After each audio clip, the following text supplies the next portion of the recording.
Every great journey in Pokémon begins not with the destination, but with a single step taken in the dark before the outcome is known. Ash Ketchum carried that uncertainty across 8 regions into hundreds of battles with a quiet determination that never quite looked like strategy, but always felt like something deeper than calculation.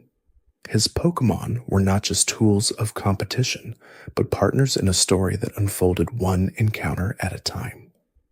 There are battles in that story that changed everything, moments where the outcome seemed impossible until it wasn't, and we're going to drift through them now, one quiet detail at a time. Before we drift any further, please subscribe to join the Cozy Club and let me know where you're watching from tonight. Ash's very first battle as a trainer came not against a rival or a gym leader, but against a wild Spearow flock somewhere along the road between Pallet Town and Viridian City. He was 10 years old, not even a full day into his journey, and Pikachu had refused to fight for him since the moment Professor Oak handed it over in a Pokeball that morning. The bond between trainer and Pokémon that would eventually define Ash's entire career did not exist yet, and that absence made everything that followed more remarkable in ways that only become visible later. Pikachu sat in the grass, arms crossed, unmoved by Ash's urgency, and the Spearow descended anyway. What changed was not a command or a tactic, but something more fundamental. Ash threw himself between the flock and Pikachu, not because it was tactically sound, but because it was the only thing he could think to do when something he cared about was in danger. That moment, wordless and instinctive, was the foundation every later battle was quietly built upon, even when neither of them could have articulated why. The bond that formed in that roadside storm shaped every strategy Ash would ever attempt, even if he never framed it in those terms. He rarely talked about tactics or type advantages the way a textbook might. He talked about believing in his Pokémon, about not giving up, about trusting the moment, even when the moment looked lost. And yet, underneath that language, there was always something happening in his battles that rewarded careful attention. His instincts had a logic to them, even when they looked like recklessness. Watching his battles slowly and closely, the way one might watch a river move across a familiar landscape, reveals patterns that only become visible over a long stretch of time. Another quiet detail appears when we look at how Ash approached the Pewter City Gym, his very first official gym battle. Brock used Rock-type Pokémon, Geodude and Onix, and Ash arrived with Pikachu and a Pidgeotto, neither of which held a meaningful type advantage against rock and ground combinations. Electric moves did almost nothing useful, and Ash lost the first attempt without coming particularly close to winning. What followed was not a training montage in the traditional sense, but something quieter and more careful than that. He stayed up, thought about the problem, and returned the next morning having watched overnight how water moved through the gym's irrigation system and sprinklers. When he returned, Pikachu used the wet floor to amplify its electricity, and the battle shifted entirely. It was not the strongest move or the highest level that changed the outcome. It was the observation, the patience to look at the environment and ask what it could offer, rather than asking only what his Pokémon could do against a straightforward matchup. Or the gym itself became part of the strategy, and that quality would persist. That approach, so seeing the field as part of the battle rather than just the backdrop to it, would reappear throughout Ash's entire competitive career in ways both obvious and subtle. He used ice-covered floors, updrafts of warm air, reflected sunlight, the particular sound that rain makes when it strikes a battlefield at an angle, and the shifting weight of water against sloped surfaces to change what seemed like fixed outcomes. The Pokémon world is full of environments that reward attention, and Ash, more than most trainers in the series, consistently carried that attention with him into whatever space he was entering. The Cerulean City Gym battle against Misty introduced a different kind of difficulty, less about type disadvantage and more about incomplete preparation and a team that was still finding its form. Ash's roster at that point was small and uneven, and the water gym was not a comfortable space for most of what he had available. What the Cerulean battle revealed quietly was the relationship between Ash and Butterfree, then still a Metapod, sitting out the match entirely while Ash found other ways to move forward. Pokémon who were not ready to fight were still part of the team, still present, still waiting, and Ash never seemed to resent the waiting, even when it would have been understandable. Butterfree's evolution from Metapod came in a battle against a group of wild Beedrill encountered in the forest between Cerulean and Vermilion, and the timing was not chosen or planned by anyone. It simply happened, as evolution so often does in Ash's story, under pressure and at the exact moment it was needed without being summoned. The newly evolved Butterfree used sleep powder to rescue the group, and Ash treated this not as a tactical event, but as something closer to wonder mixed with gratitude. He stood there watching the evolution complete itself, eyes wide, and you could see in that stillness the quality that made him unusual as a trainer. He was genuinely surprised every time something wonderful happened, even when it was the thing he had been quietly hoping for. Ash's match against Lieutenant Surge in Vermilion City was one of the earliest battles in the series that showed how the relationship between a Pokemon's power level and its emotional state could determine an outcome more directly than type advantage alone. Surge had evolved his Raichu from a Pikachu very early in the process, before it had fully developed its individual characteristics as a Pikachu, and argued that this early evolution made it objectively stronger in combat. Ash's Pikachu was offered a Thunderstone to evolve, and it declined. That quiet refusal was a turning point not just in that episode, but in the larger ongoing story of what kind of trainer Ash was becoming across the whole series. He did not force the evolution. He let Pikachu choose, which meant accepting the uncertainty that came with that choice, and then they found another way together. The battle that followed was lost first, and Ash did not pretend otherwise. Raichu's evolved power was genuinely overwhelming, and Pikachu spent time recovering before they could attempt a rematch. What they found in that recovery time was something interesting that the loss had created space for. A small Pokémon that has not yet evolved retains a degree of speed that evolution sometimes costs, because evolution generally increases mass and physical capability at the expense of the particular quickness that smaller forms carry.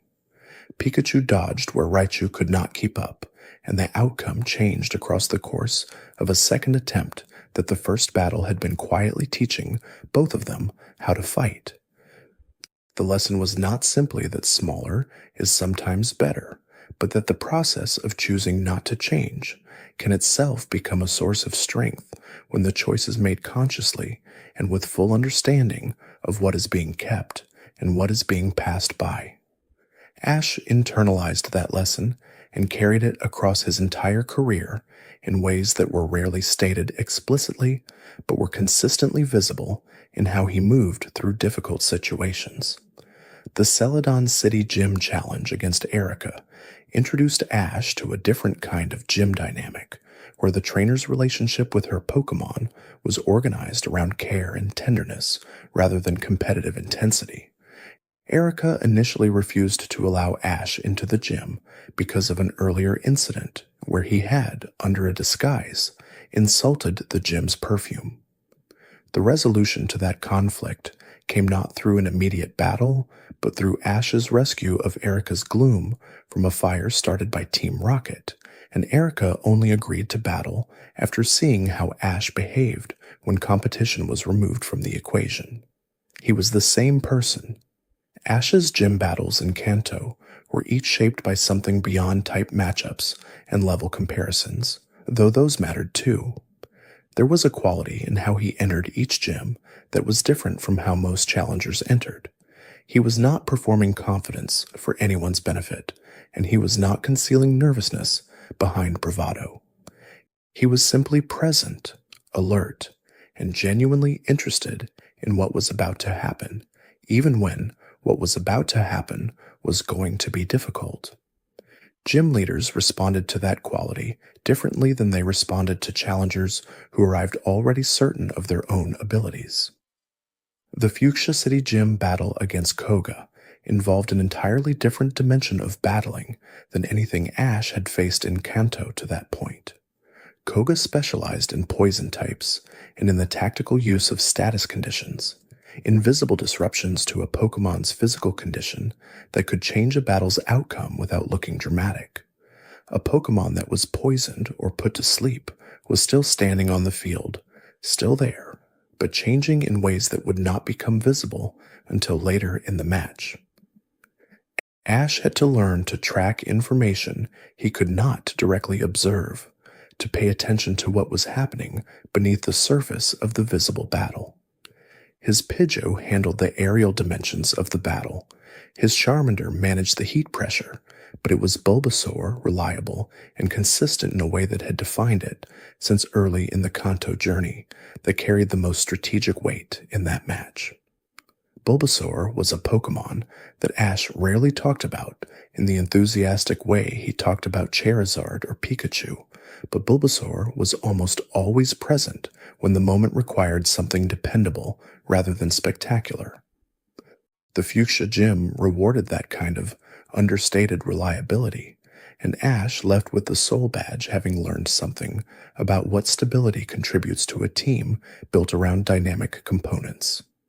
Another quiet detail appears in how Ash handled the Saffron City Gym battle against Sabrina, which was among the most unusual gym challenges in Kanto, because Sabrina was not simply a powerful trainer, but a trainer whose Pokemon reflected her own internal emotional state. Her Kadabra and later Alakazam were extensions of a psychic gift she had not chosen and could not fully control, and battling her meant not just facing powerful psychic-type moves, but entering a battle space where the trainer herself was unstable in ways that affected every outcome. Ash lost twice before he understood what the problem actually was. The type matchup problem, which he had understood early on, was not the deeper obstacle. The deeper problem was that something in Sabrina herself needed to shift before the battle could proceed differently, and nothing in Ash's standard preparation for a gym battle addressed that. The solution involved not a stronger Pokemon or a more effective strategy, but a haunter caught in Lavender Town, willing to help not out of obedience, but out of something resembling genuine affection for a trainer it had barely known. Haunter made Sabrina laugh, and that laughter cracked something open in her that allowed the battle to proceed differently than the previous two attempts had allowed. Ash did not win by out-leveling his opponent or by selecting a better type advantage on his third attempt.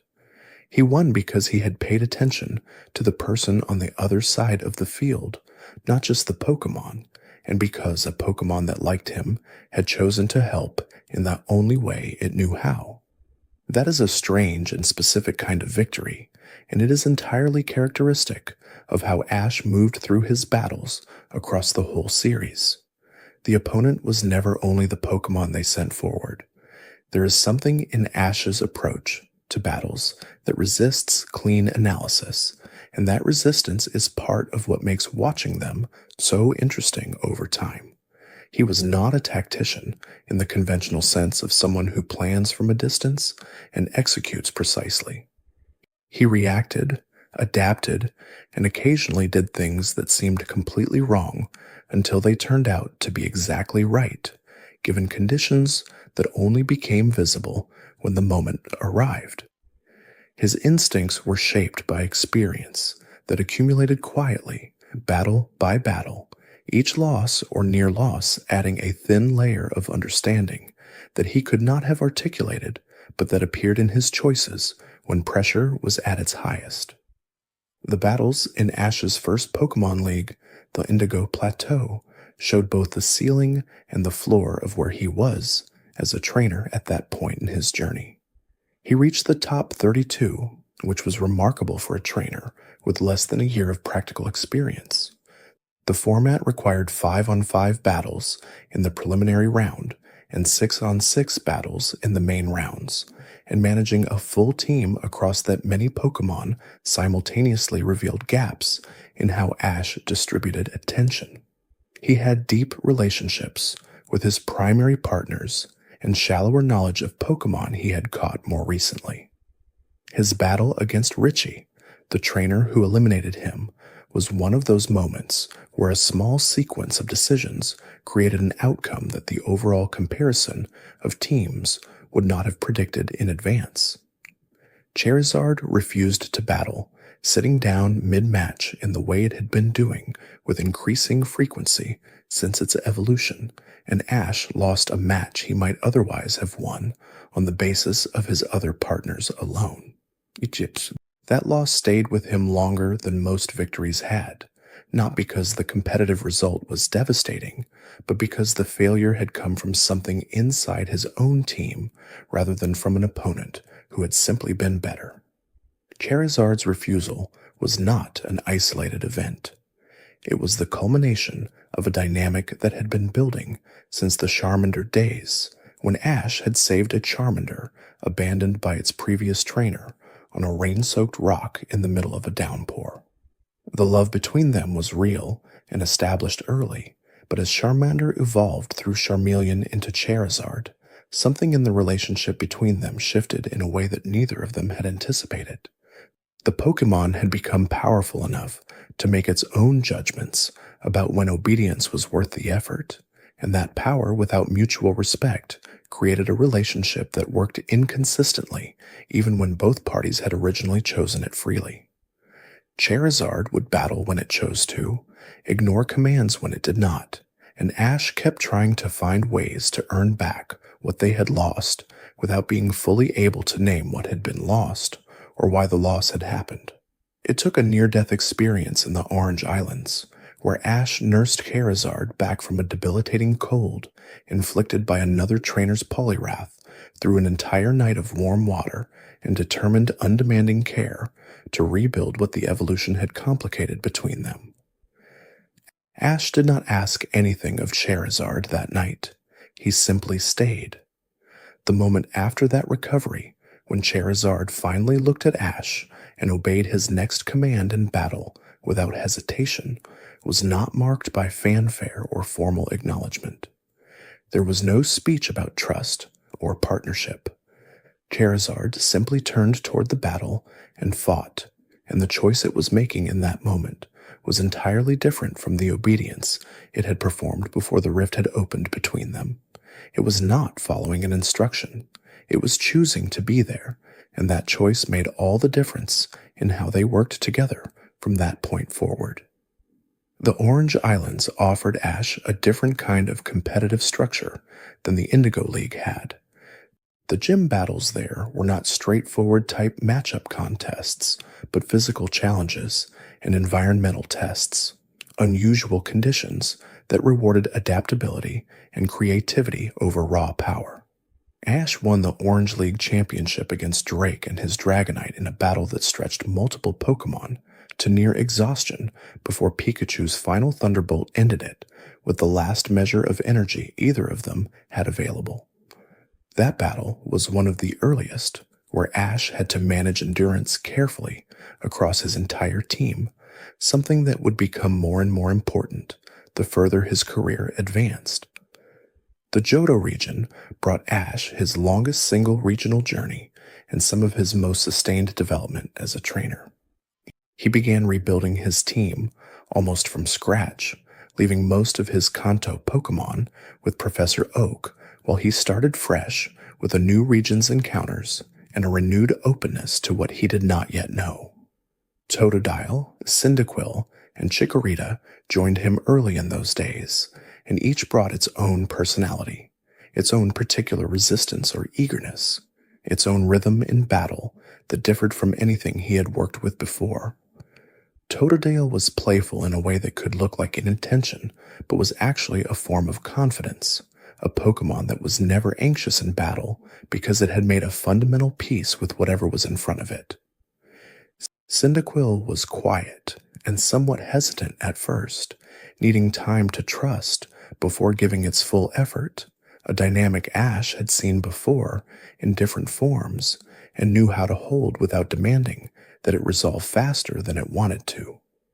Chikorita was the most complicated early in the Johto journey, driven by a strong attachment to Ash, specifically that made it competitive with Pikachu in a way that occasionally disrupted the teamwork the battles required. Ash handled Chikorita's jealousy with the same patience he brought to everything else that could not be fixed quickly. He spent time with it outside of battles, carried it when it was tired, and let its feelings be real without rushing them toward resolution. The attachment eventually became one of the team's strengths, transforming from a complication into a driving force once the underlying trust was fully established on both sides. Chikorita became Bayleaf and battled with a ferocity that the early gentleness had not predicted. Another quiet detail appears when we look at the Johto gym battles and how they extended Ash's understanding of what different trainers believed battling could be. Bugsy in Azalea Town used Pokemon that were physically small and strategically precise, relying on speed and combination moves rather than power. Jasmine in Olivine City fought with a kind of quiet certainty that reflected years of careful attention to Steel-type characteristics, understanding her Pokemon's resistance and vulnerability so fully that she rarely had to adjust mid-battle. Morty in Ecruteak City worked with ghost types that consistently found ways to interact with moves in unexpected ways, requiring Ash to think about the possibility of moves passing through targets or connecting in directions he had not anticipated.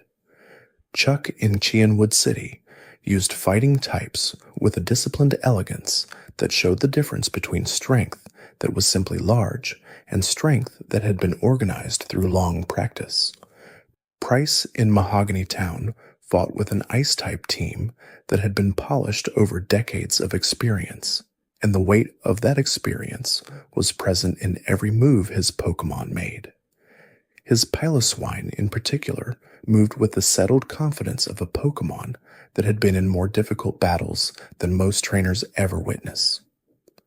Ash's Cyndaquil's fire burned consistently through the cold the gym created, and that persistence eventually made the difference in an outcome that had seemed heavily weighted toward the veteran trainer's experience. Claire in Blackthorn City was the final Johto gym leader Ash faced before the Silver Conference, and her dragon types set a standard of raw power that few gyms before had established so clearly. Dragons resisted most type advantages, demanded specific counters that were difficult to access, and moved with a physical presence that required Ash to find ways to stay in the battle long enough for opportunities to develop. His Snorlax, brought from Professor Oak's care specifically for the later stages of the Johto journey, provided an anchor of endurance against Claire's roster that made the final stages of the battle possible. The Johto League, the Silver Conference held in Mount Silver, brought Ash to his best competitive finish to that point, reaching the top 8 and then producing his most emotionally significant single match in the victory over Gary Oak. Gary had been his rival since before either of them had received their starter Pokemon, had always been slightly ahead of Ash in visible ways, had always had more badges and more Pokemon and more recognizable achievement at every comparable point in their journeys. Their Silver Conference match carried all the complexity of two people who had known each other long enough that they could not be simple opponents. Gary brought a full team that included his Blastoise, evolved from the Squirtle he had chosen instead of Bulbasaur or Charmander on the day Ash had arrived late and been left with Pikachu. And the matchup between that Blastoise and Ash's Charizard was one of the central moments of the entire battle. Their match was decided by Pikachu's Thunderbolt, landing on Blastoise in a moment that neither outcome nor analysis could fully contain, and Gary responded to the loss with a genuine acknowledgement that was different from everything their earlier rivalry had produced. Something settled between them after that battle, and Gary eventually became a Pokémon researcher rather than a trainer, as if the loss had released him into who he had actually been becoming all along. Ash's loss in the Johto League semifinal to Harrison, a trainer from Hoenn who would become the first introduction of that region to Ash's awareness, introduced Blaziken to the narrative before Ash himself had traveled to Hoenn. Harrison's Blaziken defeated Ash's Charizard after a match that went longer and harder than either trainer had been sure it would, and Ash responded to the loss the way he had learned to over 2 years of consecutive defeat and recovery. He thanked Harrison for the battle without qualification, returned his Pokémon to rest with Professor Oak, and then left for Hoenn carrying exactly the curiosity and openness he had carried into every previous region. The Hoenn region introduced the double battle format to official gym matches as a standard option, and Ash had to develop a new dimension of battle management, coordinating 2 Pokémon simultaneously on the same field, thinking about their positioning relative to each other as well as relative to the opposing team, learning to give commands to 2 partners at once without having either of them feel that the other was receiving more attention. His Swellow, caught as a Taillow very early in Hoenn, was one of the most persistent and determined Pokémon he had ever trained, defined by the same refusal to yield that had characterized Ash's own battling philosophy since the very beginning of his journey. Taillow had challenged Ash himself when they first met, attacking repeatedly despite having no realistic chance of winning the encounter, and Ash had respected that enough to try to catch it, rather than simply walk away. The Pokémon was doing exactly what Ash had always done in battles where the outcome was uncertain, pushing forward anyway, and he recognized something in that quality that made him want to build something with it. Taillow became Swellow at a critical moment during a tournament, mid-battle, its evolution driven by the pressure of a fight it was losing before it found a way to win. That same quality, the refusal to accept a loss as final before it was actually over, appeared across the entire team Ash assembled in Hoenn. Grovyle was a quiet battler, contained and self-possessed, slower to trust than some of his previous partners, but absolutely reliable once that trust was established on both sides. His Corphish was aggressive and direct, choosing contact over strategy, pushing forward through whatever was in front of it with an energy that was sometimes excessive and occasionally exactly what the moment needed. Torkoal was emotional in a way that seemed like a liability, but functioned in practice as a kind of warmth that the team absorbed without discussion. The Mobile City Gym battle against Watson opened Ash's run through Hoenn's official gym circuit with a victory that came from Pikachu's surprising interaction with a device in the gym that overcharged its electrical capacity beyond normal levels. Pikachu had accidentally absorbed excess electricity from the gym's machinery, and what followed was less a display of tactical thinking and more an uncontrolled release of power that Ash then had to think carefully about in the aftermath once the battle was over.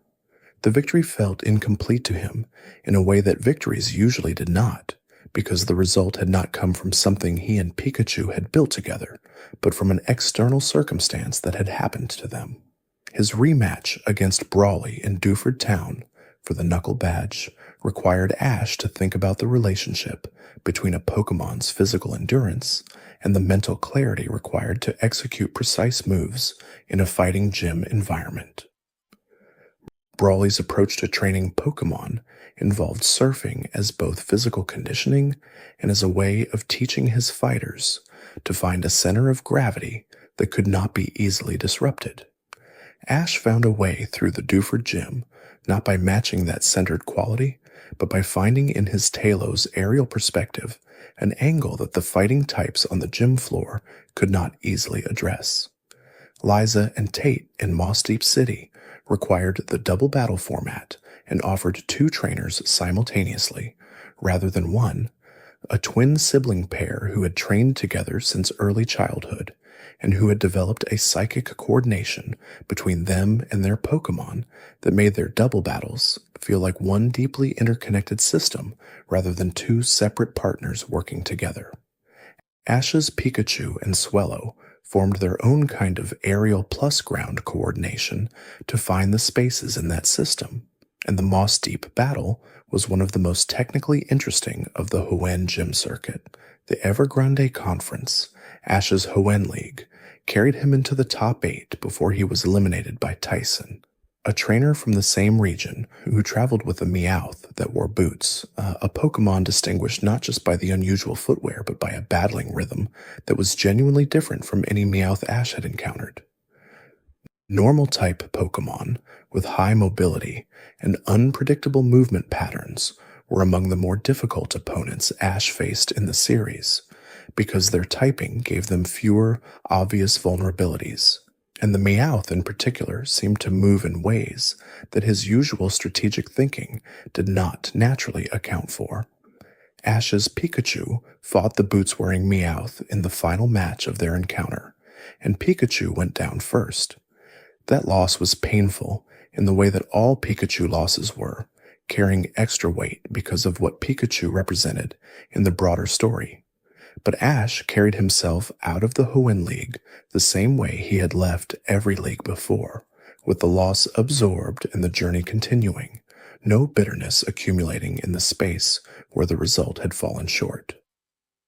Kanto's battle frontier stretched across the period between Hoenn and Sinnoh, and offered Ash a series of 7 specialized battle facilities, each designed around a specific challenge that standard competitive training did not fully prepare a trainer to meet. The Battle Factory used randomly assigned rental Pokémon rather than the trainer's own, which meant Ash had to read unfamiliar Pokémon very quickly and build working combinations without the depth of relationship he relied on with his regular partners.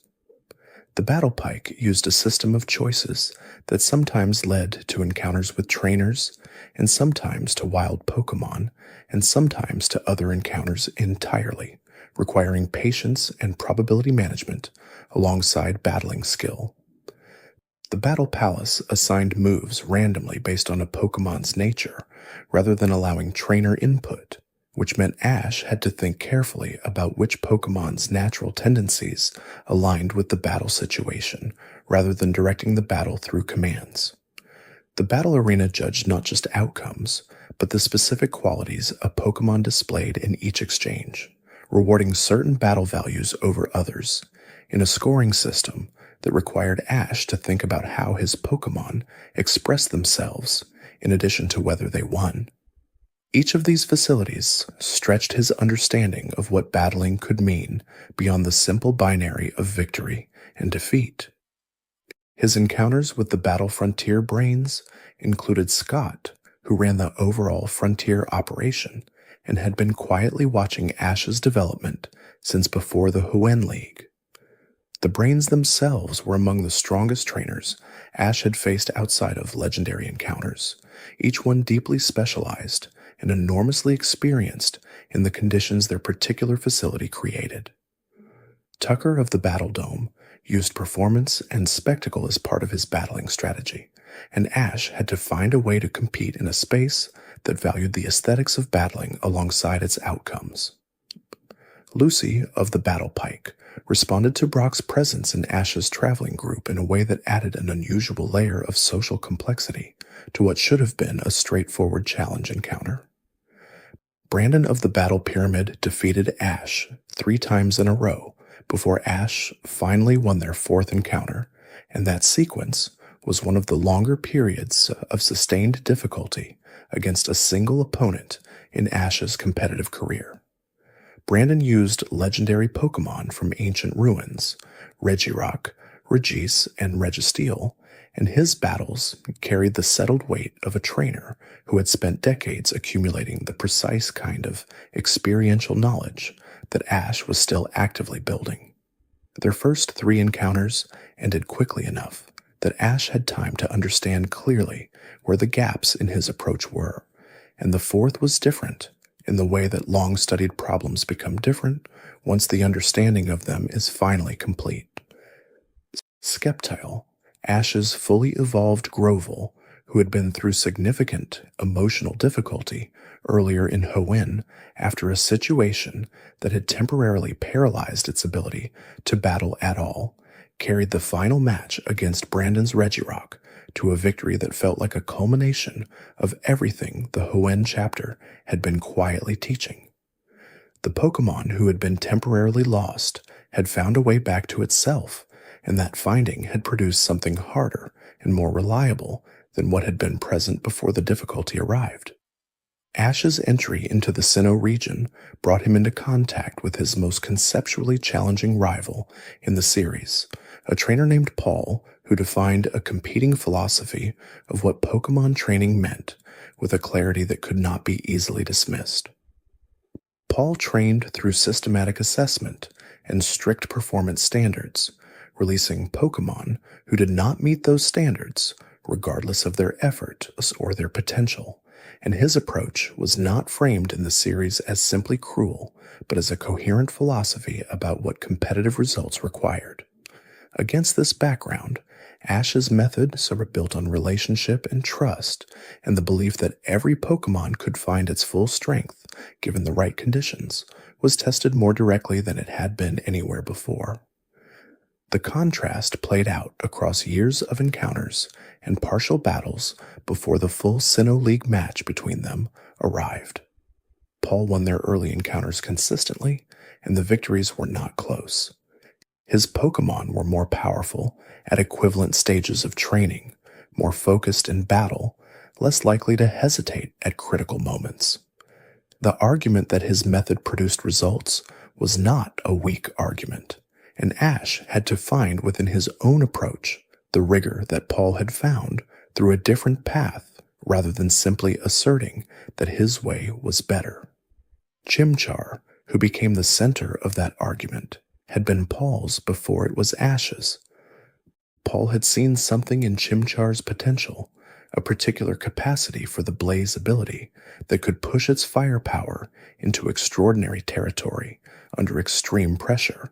Hoenn had attempted to activate that potential through harsh battle conditions that eventually broke the Pokémon's confidence before they could produce the result Paul was looking for. Paul released Chimchar as insufficient.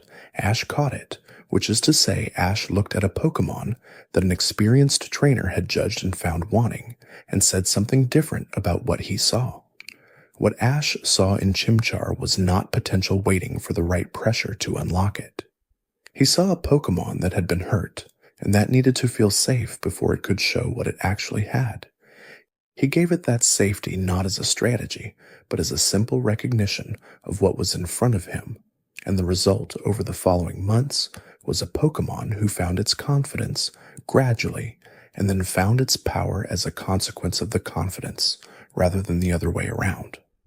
Chimchar became Monferno, and eventually Infernaps, each evolution arriving at a moment when the cumulative effect of what Ash had provided was finally ready to express itself in physical transformation. Ash's Sinnoh Gym battles included some of the most technically demanding official challenges of his career. His match against Maylene in Veilstone City required understanding the specific mechanical relationship between Lucario's aura-based fighting style and the timing windows that Buizel's water pulse could exploit. His battle against Fantina in Hearthome City required understanding how hypnosis worked in combination with ghost-type immunity and the sequencing of status conditions across multiple turns in ways that could not be fully prepared for in advance. Against Candace in Snowpoint City, the ice-type environment required managing cold exposure effects on Pokémon, whose performance degraded in sustained low temperatures. Volkner in Stony Shore City was considered the strongest of the Sinnoh Gym leaders, a trainer who had stopped being genuinely challenged by most challengers who arrived at his gym and who had nearly given up the entire gym leader role because nothing felt worth the effort anymore. Ash revived Volkner's interest in battling by being genuinely difficult to defeat, and the resulting match was one of the more dramatic gym battles of the Sinnoh chapter, precisely because both trainers were fully engaged in a way that gym battles sometimes did not achieve. The Sinnoh League, held at Lily of the Valley Island, brought Ash to the semifinals before he encountered Tobias, a trainer who had appeared in the tournament without a competitive history that anyone could trace, and who carried legendary Pokémon in his team with a casualness that no participant had encountered before. Tobias's Darkrai swept through the tournament's early rounds without a single Pokémon being knocked out in opposition to it, and when Ash faced him in the Final Four, 5 of Ash's Pokémon were defeated by Darkrai before Sceptile finally managed to take it down. The significance of that one victory against Darkrai was substantial in the context of the tournament, because no other participant had managed to take down any of Tobias's Pokémon at all. Tobias then sent out Latios, and the match ended before Ash could complete a turnaround, but the record of what had happened remained. An ordinary trainer with an ordinary team had done what no one else at the tournament had managed, not through power or legendary advantage, but through the accumulation of everything his career had been building toward.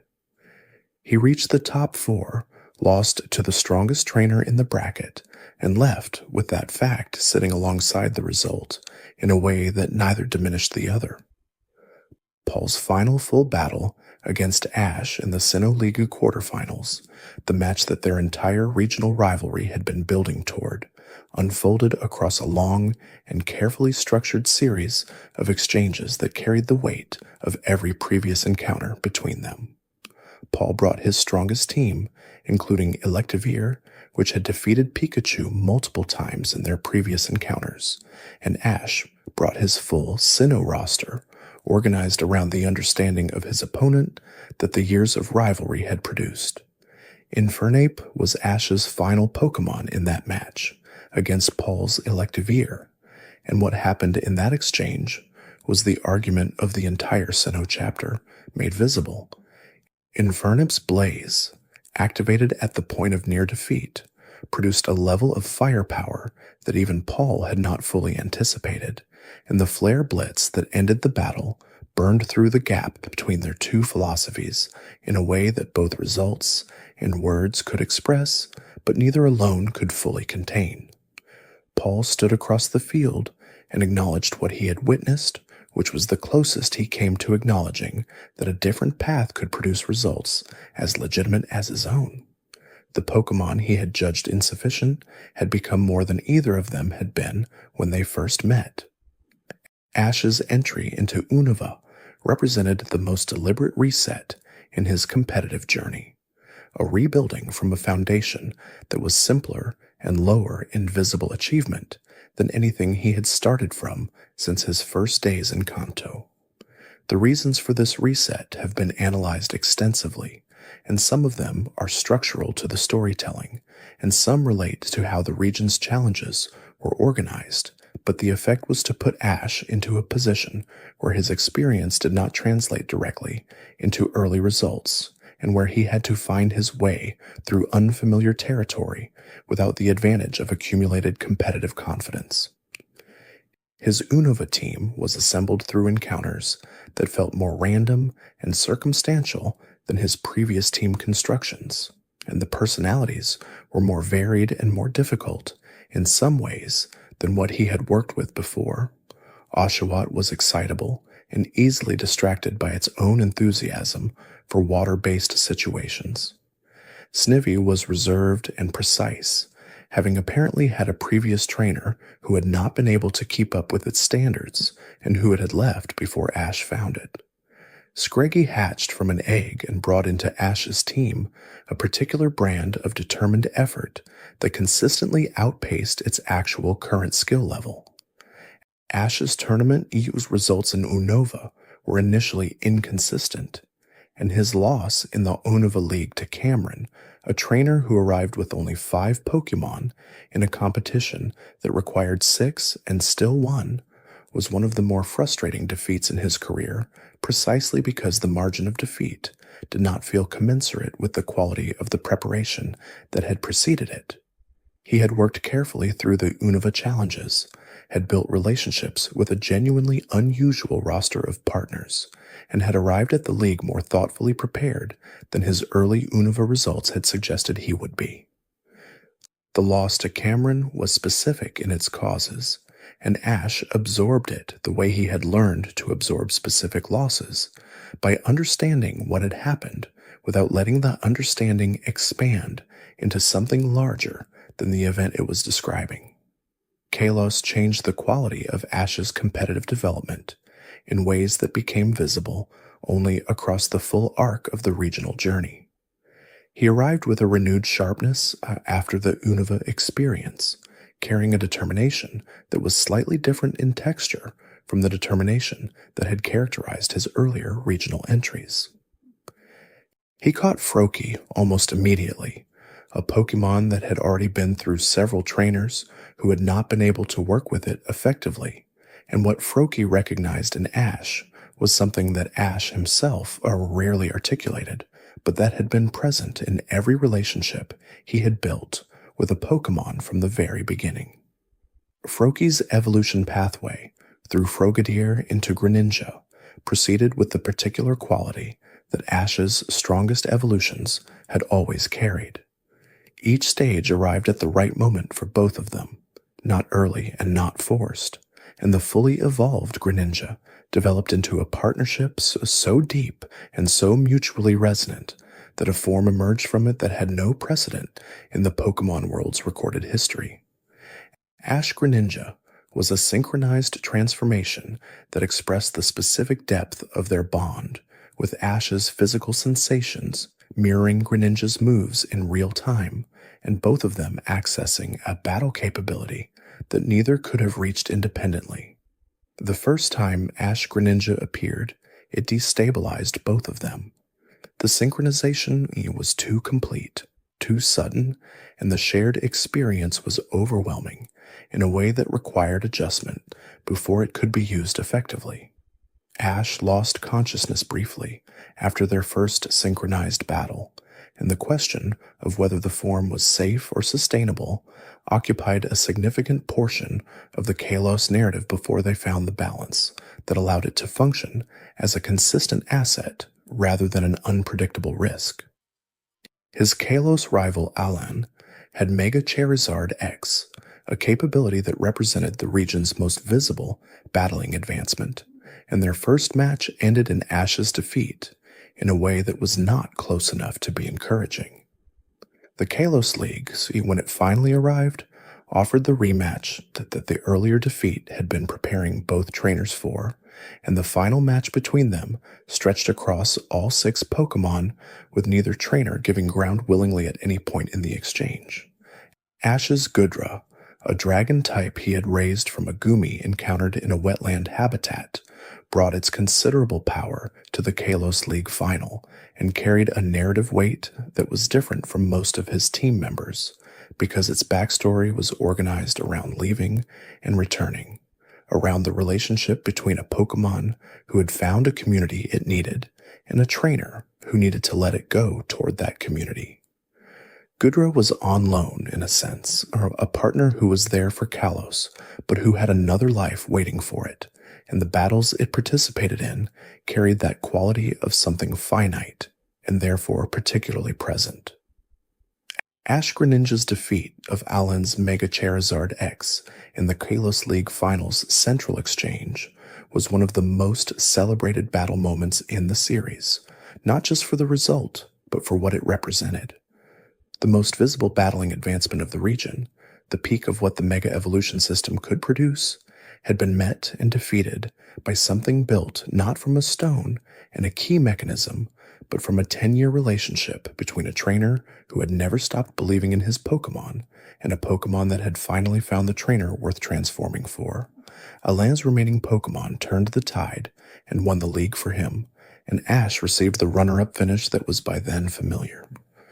What was different about this Kalos defeat was the quality of what had been assembled in the approach to it, the depth of preparation and relationship and technical understanding that had gone into reaching that particular final and fighting it at the level it had been fought at. He had never been better going into a league final, and that was true even though the result was the same as every league before. The Alola journey changed Ash in ways that were more difficult to trace in the competitive record because so many of the region's significant battles were not competitive in the traditional sense. The island challenges and the trials required Ash to engage with battling as a form of cultural relationship with the island spirits, the Tapus, and with the specific histories and beliefs of a region that thought about Pokémon differently from the continental regions he had traveled before. Professor Kukui had built the Pokémon School as an institution that valued the exploratory dimension of training alongside the competitive one, and the environment shaped how Ash was learning, even when learning was not what he thought he was doing. His Pikachu's relationship with Tapu Koko, the island guardian of Melemele Island, was one of the most unusual interspecies dynamics of the whole series. A powerful Pokémon that sought out Ash and Pikachu repeatedly for reasons that began as inscrutable and gradually became clear as a form of genuine respect for the quality of their battling spirit. Tapu Koko gave Ash an Electrium Z early in the Alola journey, not because he had earned it through a standard competitive process, but because the Guardian had recognized something in him that the standard competitive process was not designed to evaluate. The Alola Pokemon League's inaugural tournament brought together trainers from across the islands and from visiting regions, and the format was both new enough to be uncertain and immediately important enough to carry the weight that league tournaments always carried in Ash's competitive life. His path through the tournament included matches against his classmates, against trainers he had befriended across the islands, and eventually against Gladion in the final, a match that held more emotional weight than simple competitive outcome could account for. Gladion's story was organized around his family, around the Ether Foundation, and around a Silvally he had trained to protect his sister from a threat that their shared history had created. His battling carried the tension of someone who fought, not because he loved competition, but because he had learned to fight out of necessity, and that quality gave his battles a gravity that matched his Pokemon's strength. His Silvally was a type, Null, who had found trust with Gladion in the same conditions that Ash found trust with nearly every Pokemon who came to him, through consistent presence and through not asking for more than was being genuinely offered.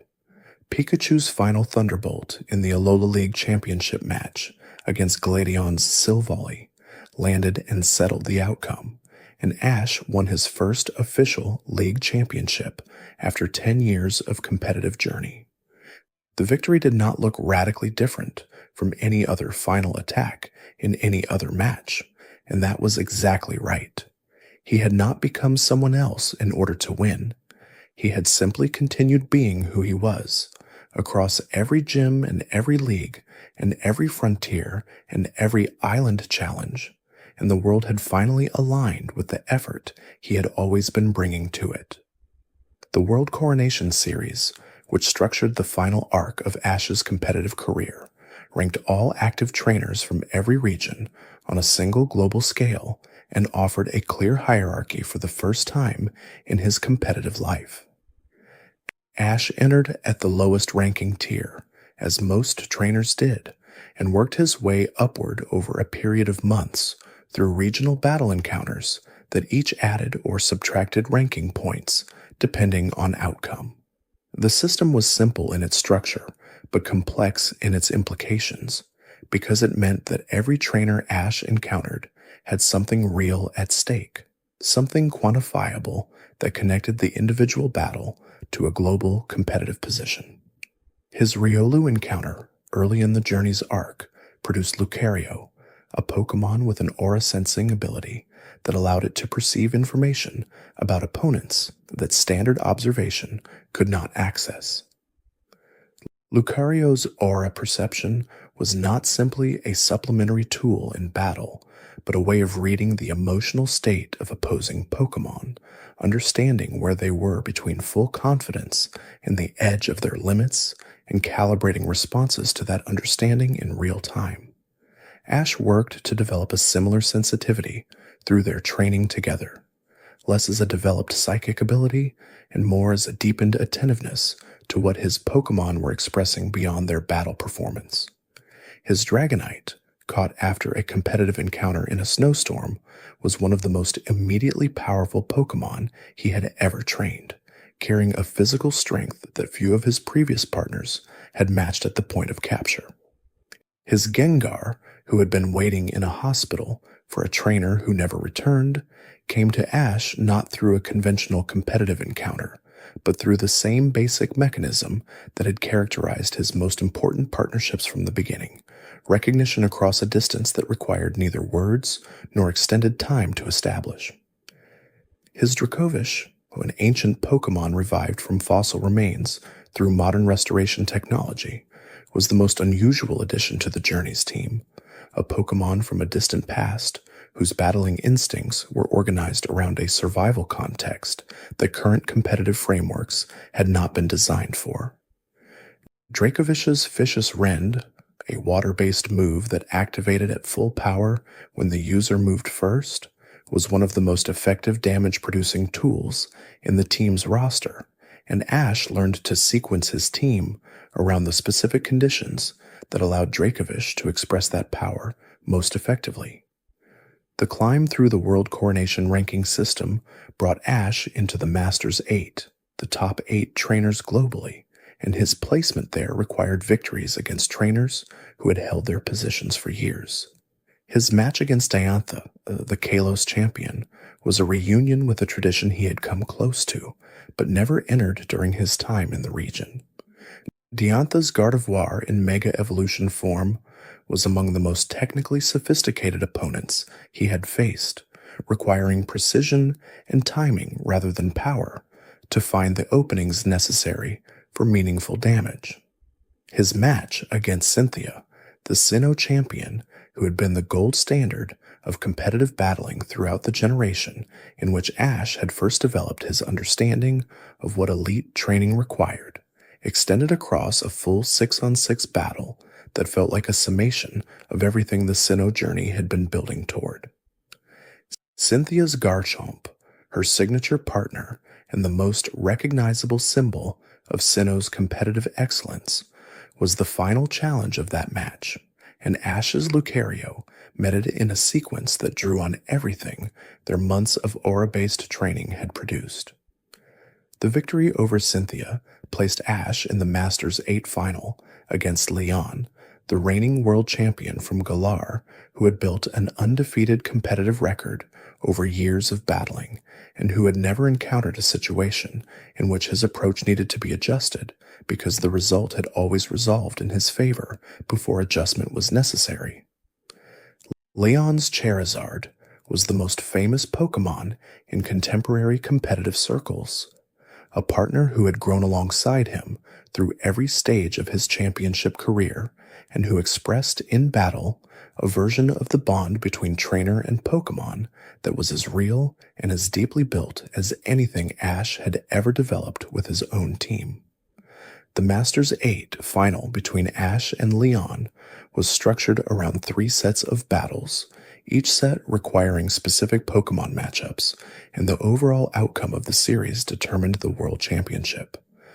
Across those sets, Ash's full competitive history was present in every choice he made, in the team he had assembled, in the sequencing of his partners, in the specific moves he called at specific moments, in the patience he showed when patience was what the moment required, and the urgency he brought when urgency was what was needed. He had been learning to make those distinctions since a road outside Pallet Town. Pikachu's final thunderbolt against Leon's Charizard was not simply electricity. It was the compound product of everything that had accumulated since the first day they had been together. Every battle absorbed, every loss rebuilt from, every relationship formed and deepened and trusted across 10 years and 9 regions, and uncountable encounters with trainers and Pokémon who had each added something to what Pikachu and Ash had become together. The Thunderbolt reached its target, and Ash became world champion. What the championship clarified was not something new, but something that had been present since the beginning, simply made visible at scale. The approach he had always brought to battles, the trust, the presence, the refusal to treat his Pokémon as tools, the attention to what the environment and the opponent and the moment were offering, had been the correct approach all along.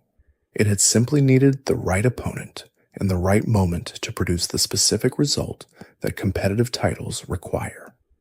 There is a particular quality to Ash's battles, taken together, that becomes visible only when they are held as a complete sequence rather than as individual events.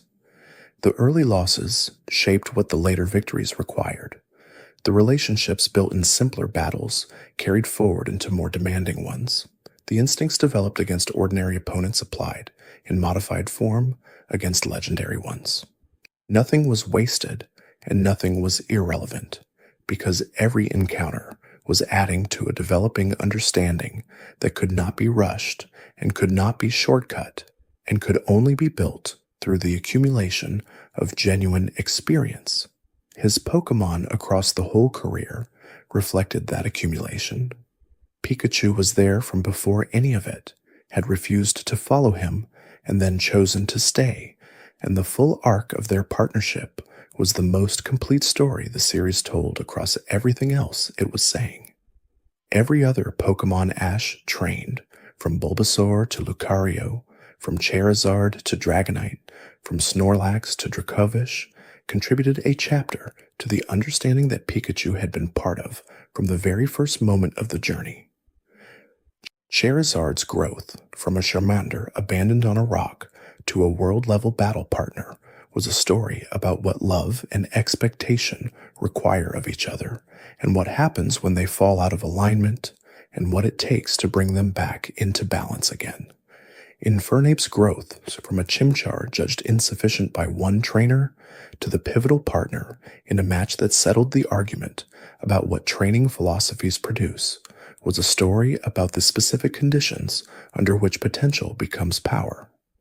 Greninja's growth from a Froakie without a trainer who could work with it to the synchronized partner of a technique unprecedented in the recorded history of battling was a story about what depth of relationship can produce when it is allowed to develop fully. The battles themselves were the argument, stated in moves and type matchups and endurance management, and the specific decisions made at specific moments under specific pressures. The argument took 10 years and 9 regions to complete. It was, in the end, a very simple argument. The best way to battle Pokémon is to know them, to trust them, and to build with them something that neither of you could have built alone. Another quiet detail appears when we consider how Ash responded to the losses that were hardest to absorb. The Indigo Plateau, where Charizard sat down in a match that mattered. The Silver Conference, where he came so close before Harrison's Blaziken changed the outcome. The Kalos League, where Ash Greninja's victory in the central match was followed by an overall defeat that felt disproportionate to what had been demonstrated. Each of these required a specific kind of recovery, not just the resumption of training, but the integration of what had happened into a larger understanding that made continuing worthwhile. He never held on to the losses in a way that poisoned what came after. He absorbed them, understood what they were teaching, and moved forward without pretending they had not occurred. That quality, the ability to lose fully and then begin again fully, was as important to his development as any technical skill he accumulated. Most trainers who reached the levels he reached had strategies for protecting themselves from the full weight of defeat. Ash did not protect himself. He let the losses land, and then he continued. The Pokémon who traveled with him through those losses were witnesses to that quality and were shaped by it. They saw that the person asking them to give their full effort in dangerous situations was someone who was himself giving his full effort, who was not held back by self-protection or fear of being wrong, who was present in the loss the way he was present in the victory, which is to say, completely. That quality of full presence was what they were choosing when they chose to battle for Ash, and it was what made his teams capable of things that pure competitive analysis would not have predicted. The World Championship changed nothing about who he was. He returned from Galar, the championship confirmed, and the journey continued in the form that the championship had clarified rather than completed. The battles ahead would be different, but they would be built from the same foundations, the same trust, the same attention, the same willingness to let what was in front of him be exactly what it was without requiring it to be something more manageable before he engaged with it fully. What Ash's battles tell us, taken as a complete record, is something that gets simpler the longer you look at it, and more important, the more you understand about how difficult that simplicity actually is to sustain. Battle with what you have, trust who you have it with, pay attention to everything around you, and keep going when the outcome is uncertain. That is the lesson the battles were teaching from the very first thunderbolt over a rainy road outside Pallet Town, and it is the lesson that the final thunderbolt against Leon's Charizard confirmed without needing to restate. There are details in Ash's early Kanto battles that deserve a slower consideration than the pace of the series itself always allowed. His encounter with Brock was the first time he met a trainer who had organized his entire life around the care of others, who ran a gym and cared for his younger siblings, and treated Pokémon with a depth of attention that went beyond competitive performance. Brock's Pokémon were not just battle assets, but companions he had raised over years of consistent daily care, and the confidence his Onix and Geodude displayed in battle came partly from that foundation of sustained attention. Ash recognized something in that quality, and was drawn into Brock's orbit in a way that made their partnership natural rather than circumstantial. Misty's competitive approach was different from Brock's in ways that showed up clearly in how she battled. She was technically precise and emotionally invested simultaneously, a combination that created a battling style that could be brilliant or disrupted depending on how the emotional investment was running on a given day. Her Starmie was her most technically reliable partner, a Pokémon that executed precisely and without the kind of emotional variability that some of her other water types occasionally introduced. Ash observed Misty's battling carefully over the years they traveled together, and the patterns he absorbed from watching her approach were present in his own battles in ways neither of them would have consciously identified. His Kanto journey's encounters with Team Rocket, which were nearly daily throughout the first year of his travels, shaped his battling instincts in ways that the gym circuit and the league alone would not have produced. Team Rocket's Pokémon, primarily Arbok and Weezing in those early years, were experienced in unorthodox situations, comfortable with chaotic battle conditions, and capable of executing combination strategies that the Pokémon League format did not specifically reward. Battling them repeatedly built a particular kind of situational adaptability in Ash that manifested as a comfort with uncertainty in battle conditions, a readiness to respond to sudden changes in the environment or the situation that standard gym battles did not specifically train for. His Pikachu's development across the Kanto year was steady and largely linear, deepening in power and in the specific application of electric moves to different situations. The Thunderbolt that had failed against Brock's Wet Floor Gym and the Thunderbolt that landed on Lieutenant Surge's Raichu were different applications of the same capacity, refined through experience into more precise and better timed expressions. Pikachu learned to hold a charge for longer, to release it with more control, to direct it more specifically toward a target rather than sending it outward in a general discharge. These were small refinements that accumulated invisibly, but showed up clearly when comparisons were made across the sequence of Kanto battles. Another quiet detail appears when we consider how Ash handled the relationship between his Pokemon's individual personalities and their battle roles. Bulbasaur was reliable, conservative, and consistent, rarely attempting something that had not already been established as within its demonstrated capability.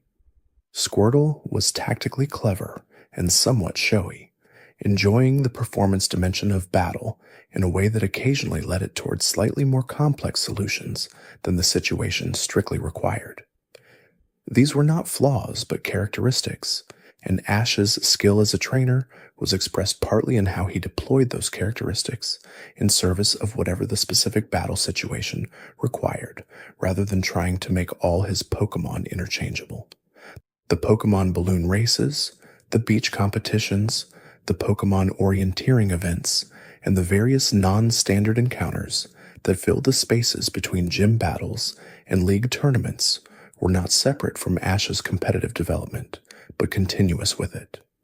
They trained aspects of the partnership between trainer and Pokémon that conventional battling did not address, including the ability to work together under confusion, to maintain trust when the situation was unusual, to sustain effort through circumstances where the outcome was not clearly competitive in the traditional sense. Ash entered these events with the same full engagement he brought to every gym match, and the Pokémon who participated in them with him were deepened by that engagement in ways that eventually showed up in battles.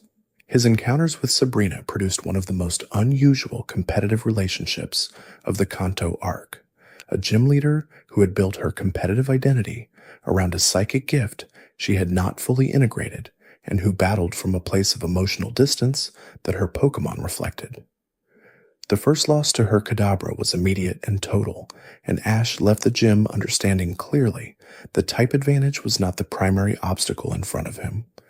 Psychic types in Kanto were particularly powerful because the regional meta had not yet developed the specific counters that later generations introduced, and Sabrina's version of a psychic gym was structured around a trainer who was herself a psychic, in addition to commanding psychic-type Pokémon. The Lavender Town context for the Haunter who helped Ash reach Sabrina was itself an important part of the story. Lavender Town housed the Pokémon Tower, a memorial site for Pokémon who had died, and the ghost types who lived there were among the most unusual Ash had encountered, genuinely old in ways that Kanto's other wild Pokémon were not, inhabiting a space between the living world and something less clearly defined.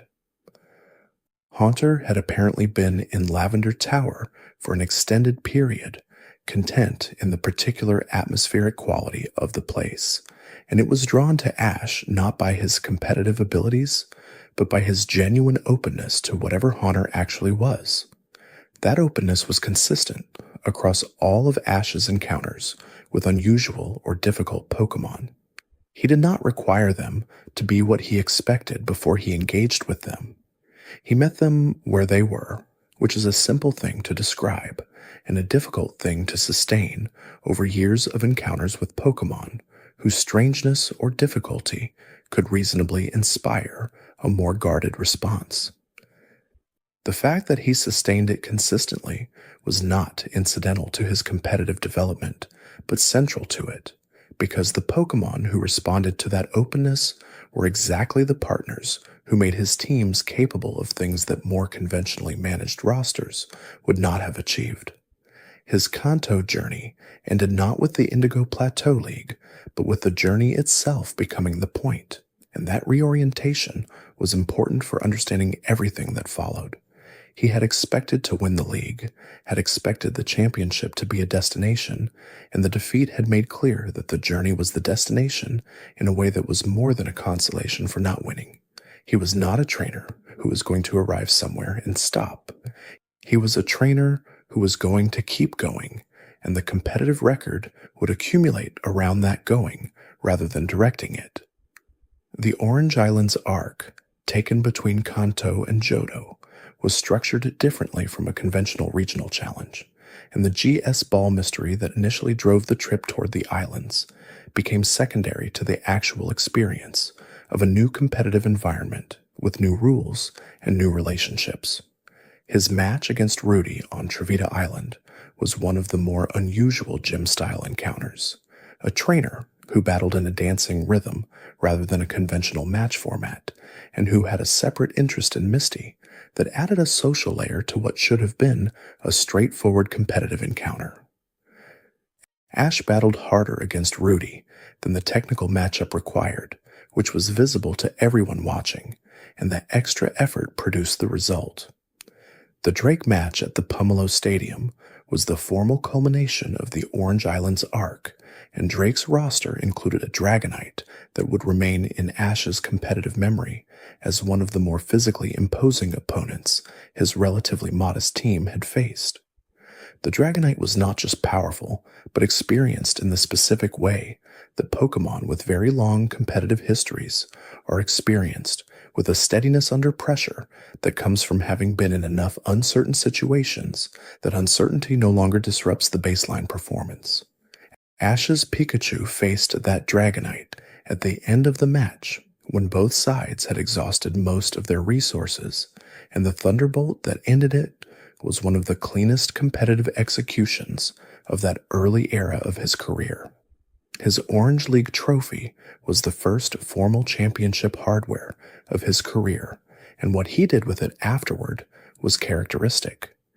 He brought it to Professor Oak, showed it around Pallet Town, and then left for Johto with the same energy and openness he had brought to Kanto, not treating the Orange Championship as a destination that had been reached, but as a confirmation that the path he was on had produced something worth building on. The Johto region offered a longer and slower development than Kanto had, and some of the gym battles in Johto were more drawn out and more carefully studied before Ash found the approaches that worked. His 3 matches against the Azalea Town gym required learning about Spinarak and Ariados and Scyther and the specific ways bug types moved in enclosed spaces, information that was not widely available before encountering it directly. His approach to the Mahogany Town gym required understanding how ice types generated cold fields in battle environments, information that was partially available from competitive records, but that had to be felt firsthand before it fully made sense. The Goldenrod City Gym, run by Whitney, was among the most discussed gym defeats in the whole series, not because Whitney was among the strongest trainers Ash had faced, but because her Miltank's rollout and milk drink combination created a defensive-offensive cycle that his team had no ready answer for at the time of the first encounter. The Miltank rolled faster with each successive use of rollout and recovered health reliably through milk drink, and Ash's initial approach of direct confrontation simply accelerated the cycle rather than disrupting it. His eventual success came from finding a way to disrupt the momentum of the rolling Pokémon rather than taking the impact directly. That lesson, finding the disruption point rather than the direct counter, was a refinement of what he had been doing since Pewter City, and it appeared across many of the more difficult gym encounters that followed. Direct opposition to a strong force is usually less effective than finding the angle from which the force does not apply, and Ash's instincts for that kind of lateral thinking improved throughout Johto in ways that showed up most clearly in the matches that seemed most unwinnable at their starting conditions. His Snorlax, one of the Pokémon he brought from Professor Oak's care for specific Johto situations, was a reminder of how much competitive capability had been accumulating at Oak's laboratory through all the years of traveling.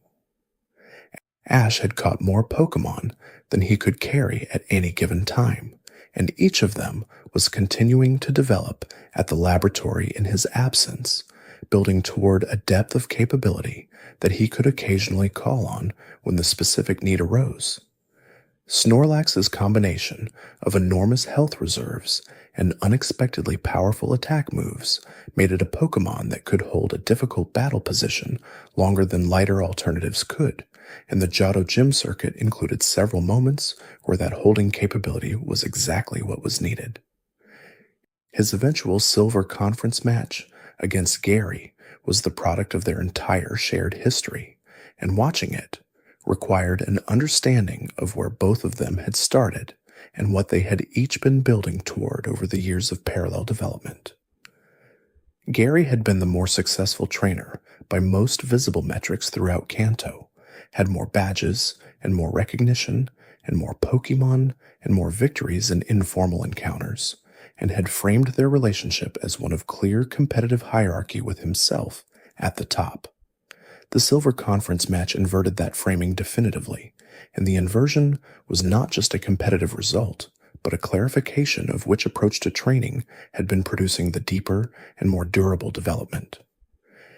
Gary's Blastoise was beautiful in battle, technically precise and powerfully executed, the culmination of years of focused development from a trainer who had always known exactly what he was doing and had been doing it deliberately and well.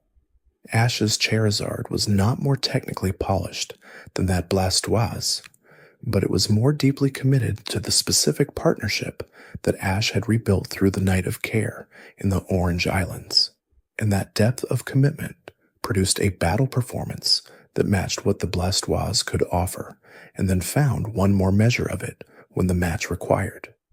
The thunderbolt that ended the match came from Pikachu, and the precision with which it landed was the expression of everything they had refined together since the Orange Islands. The Johto journey was long enough that the quieter battles, the ones that happened between the gym circuit and the league, deserve a moment of attention alongside the more visible landmarks. His encounter with Larvitar, a Pokémon separated from its parent, was a short partnership that nevertheless illustrated his approach with perfect clarity. Larvitar was defensive and closed off, having been separated from its mother and having spent time in conditions that had made trust difficult to extend. Ash did not rush it or demand that it open up on his timeline. He simply made himself consistently available, and the Larvitar's gradual opening toward him over a compressed period was a microcosm of how every longer partnership in his career had begun. Another quiet detail appears in how Ash's Johto team handled the multi-Pokémon management that became more important as his league ambitions required deeper roster development. He had learned in Kanto that relying too heavily on a single partner, even a deeply trusted one, created vulnerabilities that a varied and balanced team distributed. The Johto team reflected that learning in its composition, with different members covering different roles and different battle situations, rather than any single Pokémon being expected to carry an unreasonable share of the total effort. Noctowl, caught during a night encounter that tested Ash's ability to engage with an exceptionally intelligent Pokémon who was evaluating him as carefully as he was evaluating it, contributed an aerial perspective and a psychic resistance that his water and fire types did not provide. The transition from Johto to Hoenn was marked by Ash's willingness to begin again completely, to leave behind not just the league result, but the accumulated team and the accumulated confidence, and to approach a new region with the same openness he had brought to Kanto as a 10-year-old with no wins and no experience. That willingness to begin again was not humility in the self-deprecating sense, but a recognition that each new region was genuinely new, that the knowledge gained in previous regions was background and not foreground, and that the specific challenges ahead required the specific attention of a trainer who had not already decided what they were going to find. Hoenn's May, who traveled with Ash throughout that regional journey and who was developing as a Pokémon coordinator rather than a battler, offered a different perspective on what Pokémon could mean in practice, a perspective that was organized around performance and beauty rather than competition and victory. Ash respected that perspective without fully sharing it, and the presence of a different approach in his immediate traveling group expanded the range of what he understood about the relationship between trainer and Pokémon without requiring him to change his own approach. The diversity of what people found meaningful in Pokémon was part of what he was learning across all his years of travel. His Hoenn Pokémon included several who came from backgrounds that were more complicated than simply being wild Pokémon available for catching. Bagon, who would eventually become Shelgon, and Salamence, was a Pokémon Ash encountered briefly and did not capture, but whose determination to achieve flight before evolution had provided the physical capability, for it expressed something about the relationship between desire and readiness that felt resonant with his own experience. The Bagon's persistent attempts to jump from heights, despite the inevitable crashes, did not look like wisdom from outside, but from inside the Bagon's experience. It was the only available action in the direction of something it understood to be its destiny. The Hoenn contests, which May competed in and Ash observed, demonstrated how the same foundational skills, the ability to direct a Pokémon, to read what was happening in real time and respond to it, to maintain trust under public performance pressure, transferred between the competitive and the coordinatorial contexts while expressing themselves differently in each. Ash occasionally entered contests for reasons specific to particular situations, and the adjustment required to shift from battle judging criteria to appeal and combination judging criteria was an interesting exercise in flexibility that his primary competitive career did not offer on its own. As we drift a little deeper into this quiet account, it is worth settling with the understanding that all of these details together form a picture that is larger and more coherent than any individual battle or tournament or regional journey could establish on its own. The picture is of a trainer who began without any of the credentials that the competitive world values and who built those credentials entirely through the accumulation of genuine experience and genuine relationship, without shortcuts, without strategic management of a career, without the protection of holding back in uncertain situations. He went into every battle fully, lost some of them, learned from all of them, and built from the learning something that eventually became sufficient to meet the highest competitive standard in the world. The battles were always about more than battles. They were about the question of what a person becomes through the sustained practice of something they love, through the willingness to keep going past comfortable certainty into genuine uncertainty, through the choice to form deep relationships with other beings rather than managing those beings at a distance where they are useful but not truly known. Ash's answer to that question was consistent and clear from the moment he threw himself between a flock of Spearow and a Pikachu who had not yet decided to trust him, and it remained consistent and clear through the moment 10 years later when Pikachu's Thunderbolt ended the final match against the world champion. Another quiet detail appears when we look at the specific rhythm of Ash's battle against Koga in Fuchsia City and what it revealed about how far he had come since Pewter.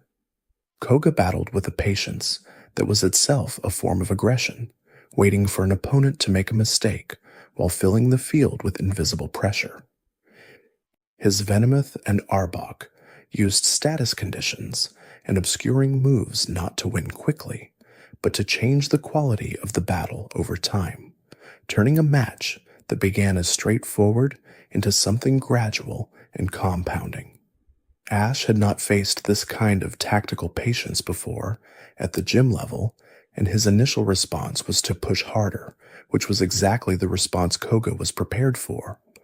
What slowed Ash down and allowed him to find his way through the Fuchsia gym was not a strategic adjustment in the conventional sense, but a kind of attention shift, a willingness to stop responding to what was in front of him and start reading what was being built across the whole field.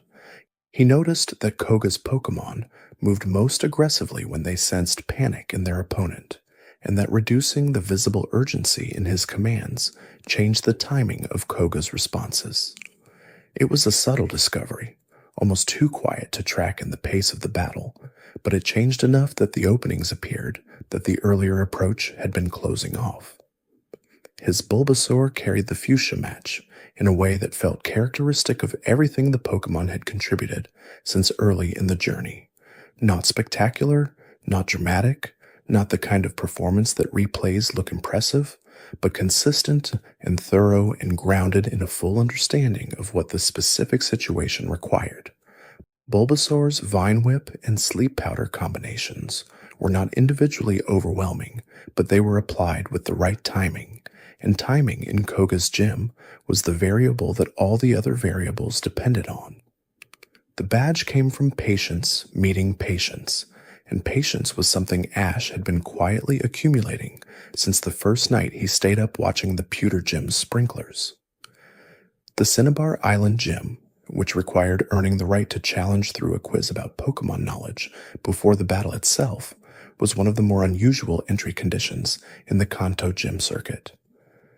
Blaine, the gym leader, was a volcanic personality whose Arcanine and Rapidash expressed a battling philosophy built around absolute commitment to forward momentum, a style that did not slow, did not reconsider, and did not wait for the opponent to create openings, but instead generated its own openings through relentless pressure. Ash found the heat of the Cinnabar Gym physically demanding in ways that previous gyms had not been, and Charizard's presence in the team for that match, even at the height of its period of selective obedience, was the only practical response to a fire-type specialist whose Pokémon burned at temperatures that most of Ash's roster could not functionally endure.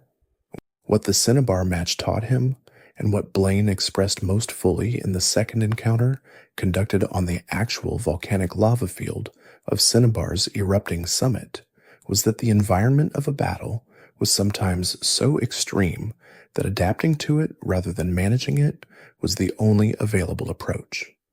Charizard chose to engage on that lava field not because Ash commanded it, but because the conditions finally matched what Charizard understood battling to be at its most fundamental, a contest between two forces in an environment that tested both of them equally. In that equality, the partnership between them found briefly the alignment it had been missing since the evolution, and the match was won because of that brief alignment, rather than in spite of everything that had complicated the relationship. Giovanni's Viridian City Gym, the final badge before the Indigo Plateau, was the gym Ash challenged last and understood least about in advance. Giovanni led the gym in his own right, but was absent on the day Ash arrived, leaving substitute trainers who presented a different kind of challenge than a specialist gym leader would have. The Viridian Gym's ground-type emphasis was significant in the larger narrative because ground-type moves negated electric attacks completely, which meant that Pikachu, Ash's most reliable partner through the entire Kanto journey, could not contribute to the final gym challenge in its usual role. The team had to find ways forward that did not depend on the relationship they had built most carefully, and the flexibility that required was itself an education in how to compete when the strongest available tool was neutralized. The Pokémon League itself began with qualification rounds that tested the depth of Ash's roster before the formal 6-on-6 matches of the main tournament. His Krabby, caught almost absently during the journey and sent immediately to Professor Oak's laboratory, evolved into Kingler without Ash present for the transformation, and then appeared in the Indigo Stadium to compete with a power and ferocity that the Krabby's brief catching encounter had not predicted. That disconnect between the small sidewalk Pokémon and the devastating tournament battler it had become at Oak's laboratory was an early demonstration of how much was happening at the laboratory in Ash's absence, and how the depth of the team he theoretically had available was deeper than the team he was actually traveling with at any given moment. Kingler's performance in the early Indigo rounds was one of the most visually striking of any of Ash's Pokémon, a combination of speed and physical power that handled 3 opponents in sequence without being substituted. Ash watched from the trainer's box with an expression that was genuinely surprised, which was characteristic. He had not expected this, had not planned for it, had sent Krabby to Oak's lab without a specific tactical vision in mind, and here was the result of growth that had happened without his direct management. That result was better than planning might have produced, because Oak's care and the accumulated time had built something that direct competition-focused training might have shaped differently and perhaps less freely. His Muk, caught during the Pokémon Song competition to resolve a chaotic situation rather than through any competitive intention, appeared at the Indigo League with all the physical size and affectionate weight it had carried since the moment it arrived at Oak's laboratory, and developed an immediate and overwhelming attachment to the professor. Muk battled with a cheerful solidity that was difficult to categorize within conventional competitive frameworks, not elegant, not precisely controlled, but genuinely effective in a way that reflected a Pokémon who simply enjoyed being in a battle without the self-consciousness that some of Ash's more complex partners carried into their matches. Muk's uncomplicated enthusiasm was its own form of competitive advantage. The Indigo Plateau's structure required managing energy and attention across multiple days of competition, which was a different kind of challenge from any single gym battle. A trainer who won their early matches too easily, burning through Pokémon resources in first-round victories, arrived at later rounds with a depleted team. A trainer who won their early matches too conservatively, holding back reserves against lesser opponents, might arrive at later rounds with a team that had not been pushed into the readiness that real competitive pressure produces. Finding the right distribution of effort across a multi-day tournament was a skill Ash was learning in real time at the Indigo Plateau without the benefit of having seen it done before. His match against Richie, which eliminated him in the 5th round, remained one of the most studied single battle outcomes of his early career, not because of any particular tactical drama, but because of the specific way it ended. Charizard's refusal was not sudden or surprising in isolation, having been building across the preceding weeks, but its timing in that specific match, at that specific moment in the 5th round competition, transformed what might have been a defeat on technical grounds into something that felt like an interruption. The battle had not finished. It had been stopped by a failure that was not about the opponent. That distinction was important to Ash in a way that he could feel, but not yet fully articulate. Richie was a genuine trainer, careful and kind with his Pokémon, and the loss to him was not a loss to someone who had outplayed Ash cleanly. It was a loss to the gap between Ash and his own team, to the part of the partnership that had frayed during Charizard's evolution and that had not yet been restored. He could not be angry at Richie, and he was not. What he felt in the aftermath was something quieter and more personal, a question about what he owed to a Pokémon whose independence he had respected even when that independence had cost them both something real. The question did not have a fast answer.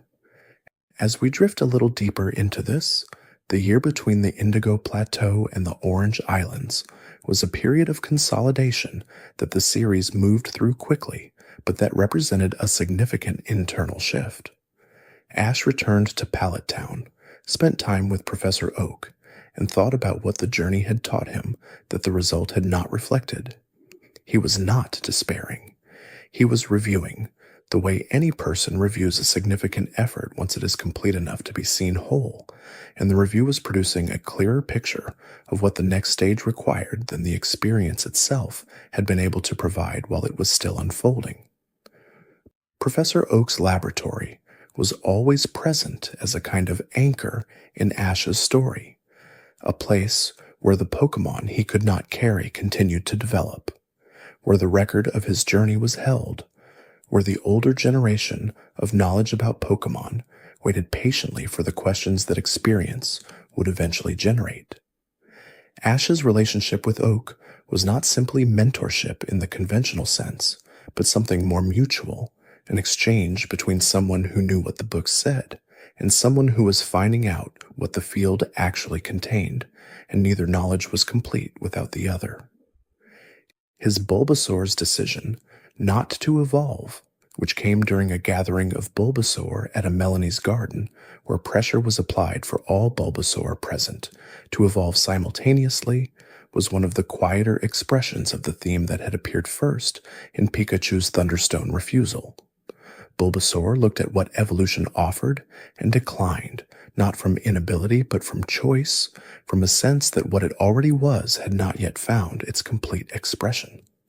Ash honored that choice immediately and without reservation, and Bulbasaur's battling in everything that followed carried the particular confidence of a Pokémon who had looked at becoming something else and decided to remain itself more fully instead. His Squirtle, who had led a gang of sunglasses-wearing Squirtle on Cinnabar Island before Ash encountered them, came to him not through a standard wild encounter, but through a process of negotiation that was as much social as competitive. The Squirtle Squad had been defending their territory through mischief rather than through the kind of structured battling that gyms and league matches organized, and Squirtle's transition from gang leader to Ash's partner was a transition from one kind of authority to another, from the authority of local dominance to the authority of genuine collaborative relationship. It brought to the team a confidence that was different in flavor from Bulbasaur's steadiness or Pikachu's particular intensity, a confidence built on having already led, on knowing what it felt like to be responsible for others. The Indigo Conference had shown Ash clearly that he needed more depth in his team than 6 Pokémon who were primarily shaped around his immediate traveling experience could provide, and the time at Oak's laboratory gave him a chance to think about that depth without the pressure of an ongoing journey to manage simultaneously. The Pokémon at the laboratory, Kingler, Muck, Tauros, Pidgeot, were not team members he had built close individual relationships with in the way he had with Pikachu and Bulbasaur and Charizard. They were presences in his story whose full capabilities he had not yet had the opportunity to know, and the Indigo result made the cost of that gap visible.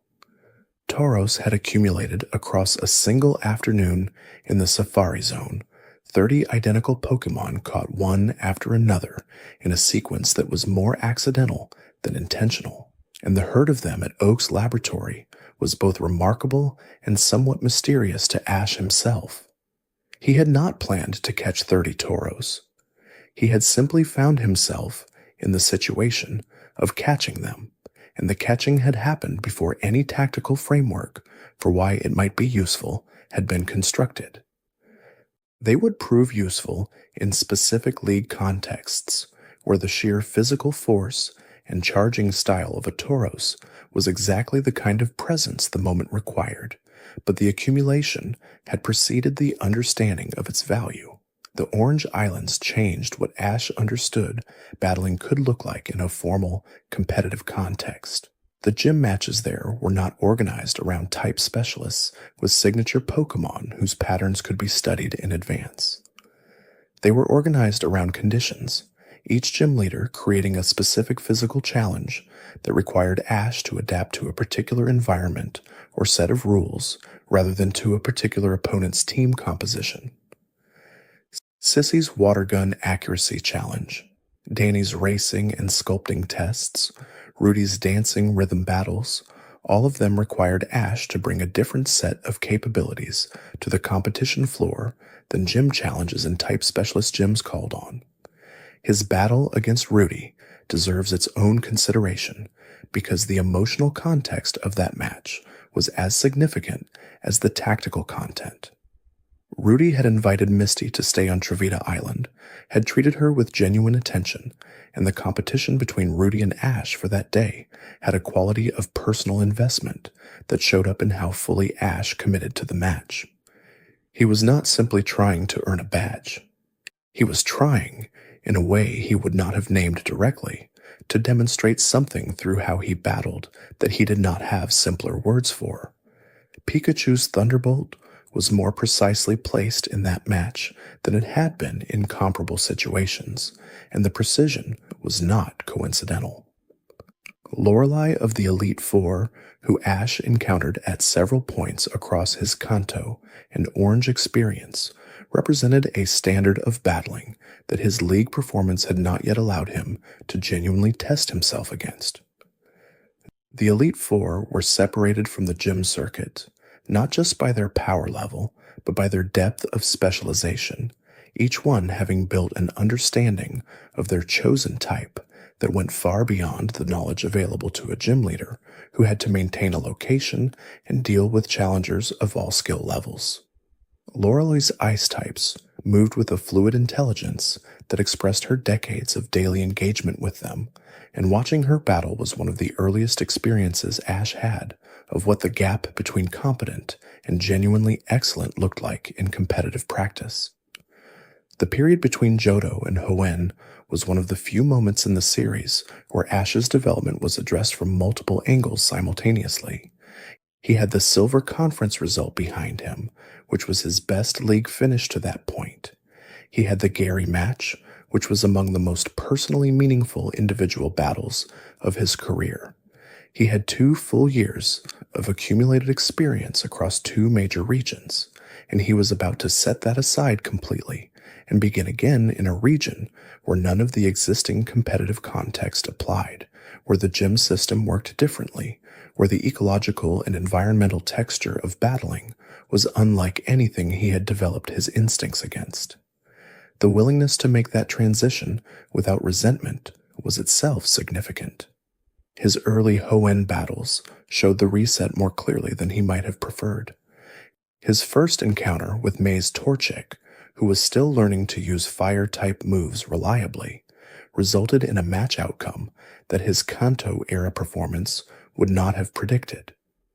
The rustiness of unfamiliarity was real, not because his foundational skills had deteriorated, but because those skills were built on a specific ecology of Pokémon types and interactions that Hoenn's roster did not replicate exactly. The Hoenn Pokémon had their own rhythms, their own move timing, their own physical characteristics, and learning to read them quickly was the first practical challenge of the new region. Trico, which became Ash's first Hoenn starter partner, came from a situation of loss. The great tree that a colony of Trico had lived in was dying, and one Trico had been trying alone to revive it, watering it repeatedly in a gesture that was more about loyalty than practical effect. Ash saw in that gesture something he recognized immediately, the refusal to give up on something that mattered, even when the visible evidence suggested that giving up was the only rational response. He did not convince the Trico to join him. He simply stood beside it for a while, in the same spirit it was already expressing, and the recognition between them happened naturally from that shared quality. Trico's evolution into Grovyle and eventually Sceptile followed the same quiet accumulation pattern that Ash's best partnerships always moved through. There was a period of testing, a period of doubt, a specific moment when something was required that the partnership had not yet been called to produce, and then the transformation, which felt less like a development that had been caused and more like a development that had been made possible. Sceptile's Leaf Blade in the Battle Frontier match against Brandon's Regirock was the final expression of that accumulation, a move so precisely placed and so fully committed that it carried the weight of everything the Hoenn journey had been building toward. His Corphish arrived with the aggressive confidence of a Pokémon that had already decided it was capable of anything and was waiting for confirmation from the world rather than permission from a trainer. The challenge with Corphish was not building confidence, but directing it, finding ways to channel the Pokémon's genuine eagerness toward the specific requirements of specific battle situations, rather than letting it express itself in directions that enthusiasm alone would not successfully navigate. Ash managed that challenge through the same patient consistency he brought to all his more demanding partnerships, never trying to reduce what Corfish was, but gradually helping it understand when each particular expression of itself was and was not appropriate. The Hoenn gym circuit introduced Ash to Norman, May's father, who ran the Petalburg City Gym with a straightforward strength that was different from the puzzle or environmental challenges of many other gyms. Norman battled with a simplicity that was itself sophisticated, the simplicity of someone who had thought through the fundamentals so deeply that elaborate strategy was unnecessary because the fundamentals, applied fully, were sufficient. His Slaking's truant ability, which prevented it from attacking on alternating turns, seemed like a limitation, but functioned in Norman's hands as a rhythm that he built the entire match around, creating a predictable pattern that concealed within it enough variability to catch unprepared opponents in the gaps between the obvious moves. Ash had to find the timing within that rhythm rather than trying to break the rhythm itself, which was a lesson about working with the structure of a battle rather than against it that the Hoenn gym circuit reinforced several times across different contexts. The Mauville Gym, the Fortree Gym, the Moss Deep Gym, each offered a specific structural challenge that rewarded reading the structure and responding to it from within rather than attempting to override it from outside. Ash's instincts in those matches were better than they would have been at equivalent stages of previous journeys, because the accumulated experience of Kanto and Johto had built a pattern recognition that worked even when the specific patterns were new. Winona in Fortree City used flying types with an elegance that came from a trainer who thought about the three-dimensional nature of aerial battle more carefully than most trainers thought about the two-dimensional battle floor. Her Swellow and Altaria did not simply fly above their opponents. They used altitude, approach angles, speed variation, and the specific aerodynamic properties of their forms to create situations that ground-based Pokémon could not easily respond to.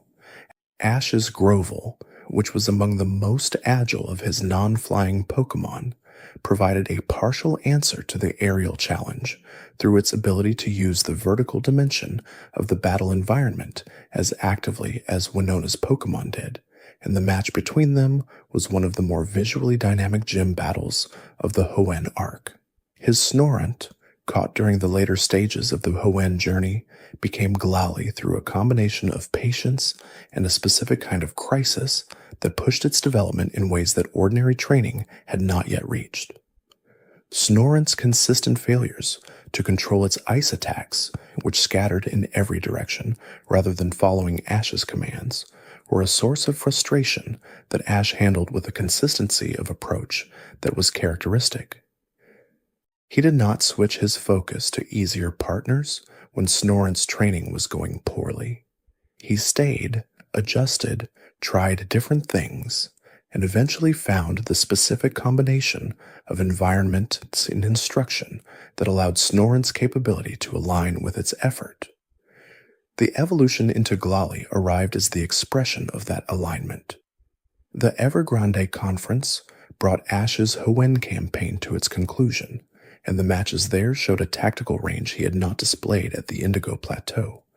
His Swellow battled through a thunderstorm move that charged its own wing attack, a combination that was partly accidental and partly the product of a trainer who had learned to see weather conditions as variables to be incorporated rather than complications to be managed around. His Grovyle handled the speed differential in matches against Pokémon who were technically faster through footwork patterns that the forest training had built. His Corfish fought with an aggression that was now directed rather than simply released. The loss to Tyson was a clean loss, one of those defeats where the opponent had been better in the ways that mattered in that particular match, and where there was nothing in Ash's performance that needed extensive reassessment. Tyson's Meowth with boots was a genuinely unusual battling presence, and unusual battling presences that Ash had not encountered before were consistently among his most difficult opponents, not because they were necessarily stronger, but because his reading of a battle relied on pattern recognition built from previous experience, and patterns he had not encountered before required more real-time analysis than his instincts alone could provide. The loss to Tyson was in part the cost of encountering something genuinely new, which was also the condition that produced the deepest learning.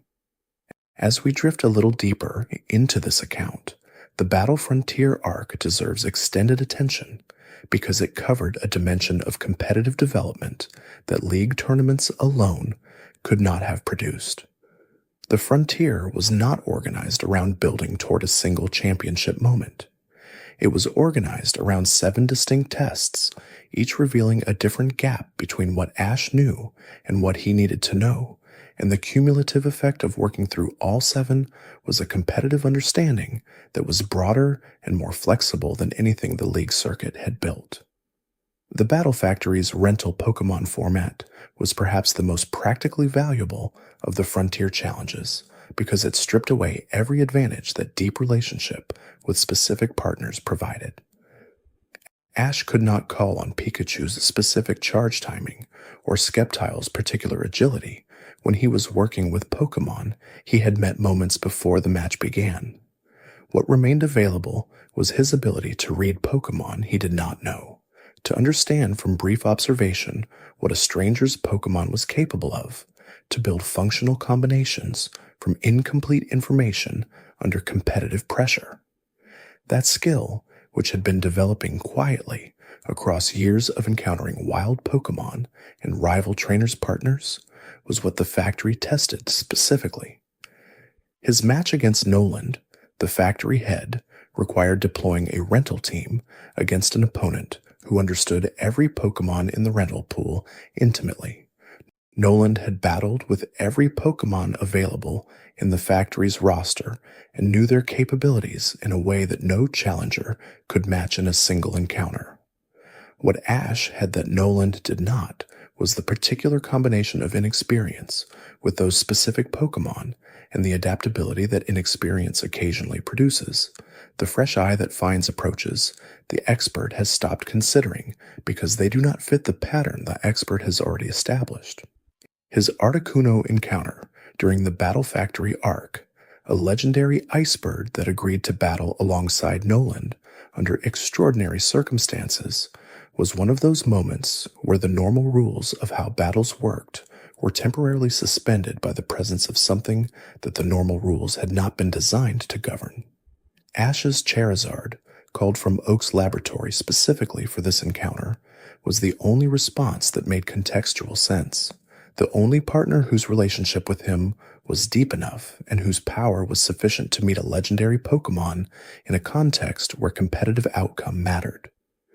Their battle was everything both of them had been prepared for by the Orange Island's recovery and by all the matches that had followed.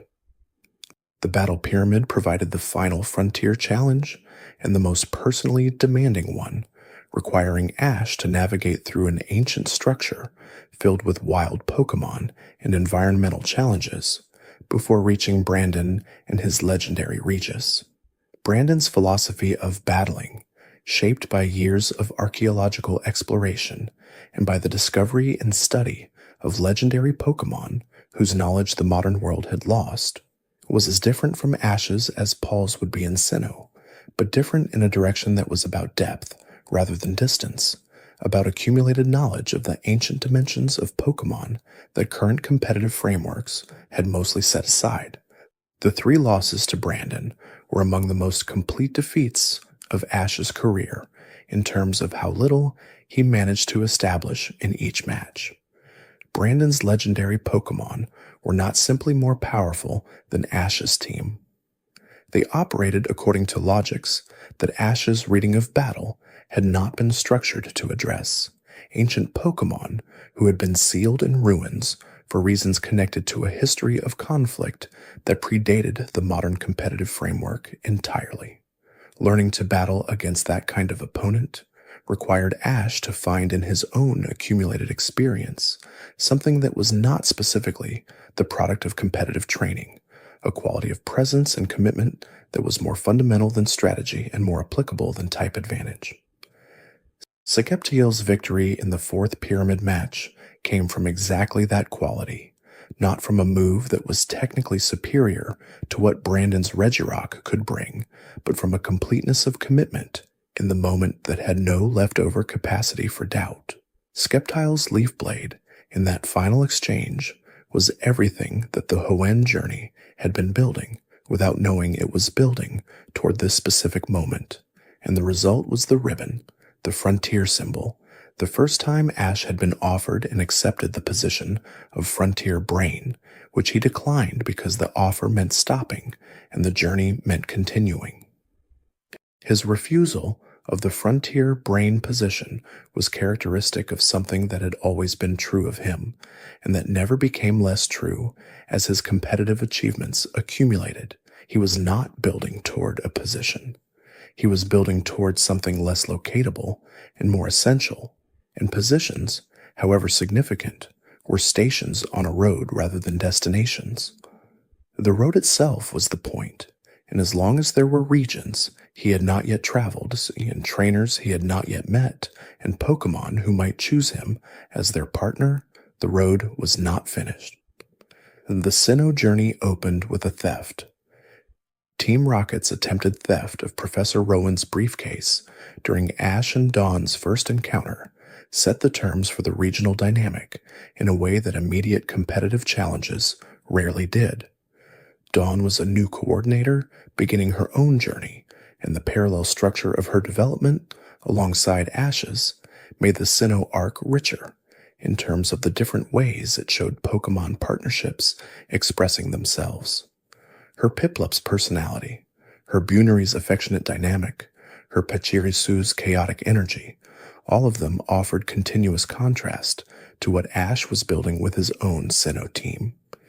His Buizel, caught in a river after a sequence of competitive exchanges that established the Pokémon's quality as a battler independent of whoever it was working with, came with a reputation that preceded it and a competitive drive that was immediately apparent. Buizel had previously been Dawn's Pokémon, having been traded in an arrangement that matched Buizel's battle focus with Apom's performance interest, and the trade was one of the cleaner expressions of the idea that different trainers might be better suited to specific Pokémon than others, not because of capability differences, but because of alignment between the Pokémon's essential nature and the trainer's essential approach. His Gliscor, caught during the Sinnoh chapter and evolved from a Gligar who had significant confidence challenges when it came to activating its full capability in competitive settings, moved through a development arc that was familiar in structure but specific in its details. Gligar's fear of losing control in flight, which translated into hesitation at critical moments in battle, was addressed through a combination of direct competitive challenge and patient encouragement that was neither purely demanding nor purely permissive. The evolution into Gliscor arrived during exactly the kind of moment of crisis that Ash's evolutions often arrived in, not as a reward for having solved the problem, but as the problem solving itself through the accumulated pressure of genuine competitive need. His Staraptor, evolved from a Starly caught early in Sinnoh, demonstrated consistently that the flying-type partners Ash chose were among his most reliable in the specific quality of aerial battle intelligence that Winona had first made him aware of in Hoenn. Staraptor's Brave Bird was a move that cost both the user and the target, a committed attack that accepted damage in exchange for maximum effect, and Ash's willingness to call for Brave Bird at specific moments was an expression of a willingness to accept cost in pursuit of decisive action that ran through his competitive philosophy at every level. The Hearthome City tournament, held before Ash had challenged Fantina for the gym badge, brought him into contact with Paul in a formal competitive setting for the first time, and the result was what most of their early encounters produced. Paul's team was more powerful at equivalent stages of development, and the loss was clear without being complicated. What the match established was the specific quality of the rivalry between them, the way it was not simply about competitive outcome, but about what each of them believed battling Pokémon was fundamentally for, and why that difference in belief would make the eventual full league match between them significant in a way that transcended any competitive ranking. His Sinnoh Gym battles included one of the most personally complicated encounters of any gym arc in his career, the Snow Point City match against Candace. Candace was a friend to his traveling companion Zoe, and her battling reflected a personality that was simultaneously warm and uncompromising, a combination that was unusual in gym leaders who tended toward one quality or the other. Her ice types were trained not for brute power, but for precise technique, each move designed to place the opponent in a specific position that the next move could exploit, a chess player's approach to battling that Ash had to think several steps ahead to navigate. His Gliscor was particularly effective in the Snow Point match because its flying type reduced the effectiveness of the ice moves that Candace built her strategy around, and its aerial mobility allowed it to avoid the positioning traps that the ice-type move combinations were designed to establish. The match was not comfortable even with that advantage, because Candace's technique was precise enough to create problems that type resistance alone could not resolve, and Ash had to find the specific points in her pattern where her commitment to a particular technique created a window that speed and aggression could enter. The Sunny Shore Gym and Volkner deserves extended consideration because Volkner was the most psychologically interesting of the Sinnoh gym leaders and the one whose battling philosophy overlapped most significantly with questions Ash had been asking about his own journey since the Indigo Plateau. Volkner had won every challenger match for an extended period so consistently that the winning had lost its meaning, had become a mechanical outcome rather than a genuine competitive test, and the loss of meaning had produced a kind of exhaustion that expressed itself as a desire to leave the gym entirely and seek out the kind of challenge that the standard challenger circuit no longer provided.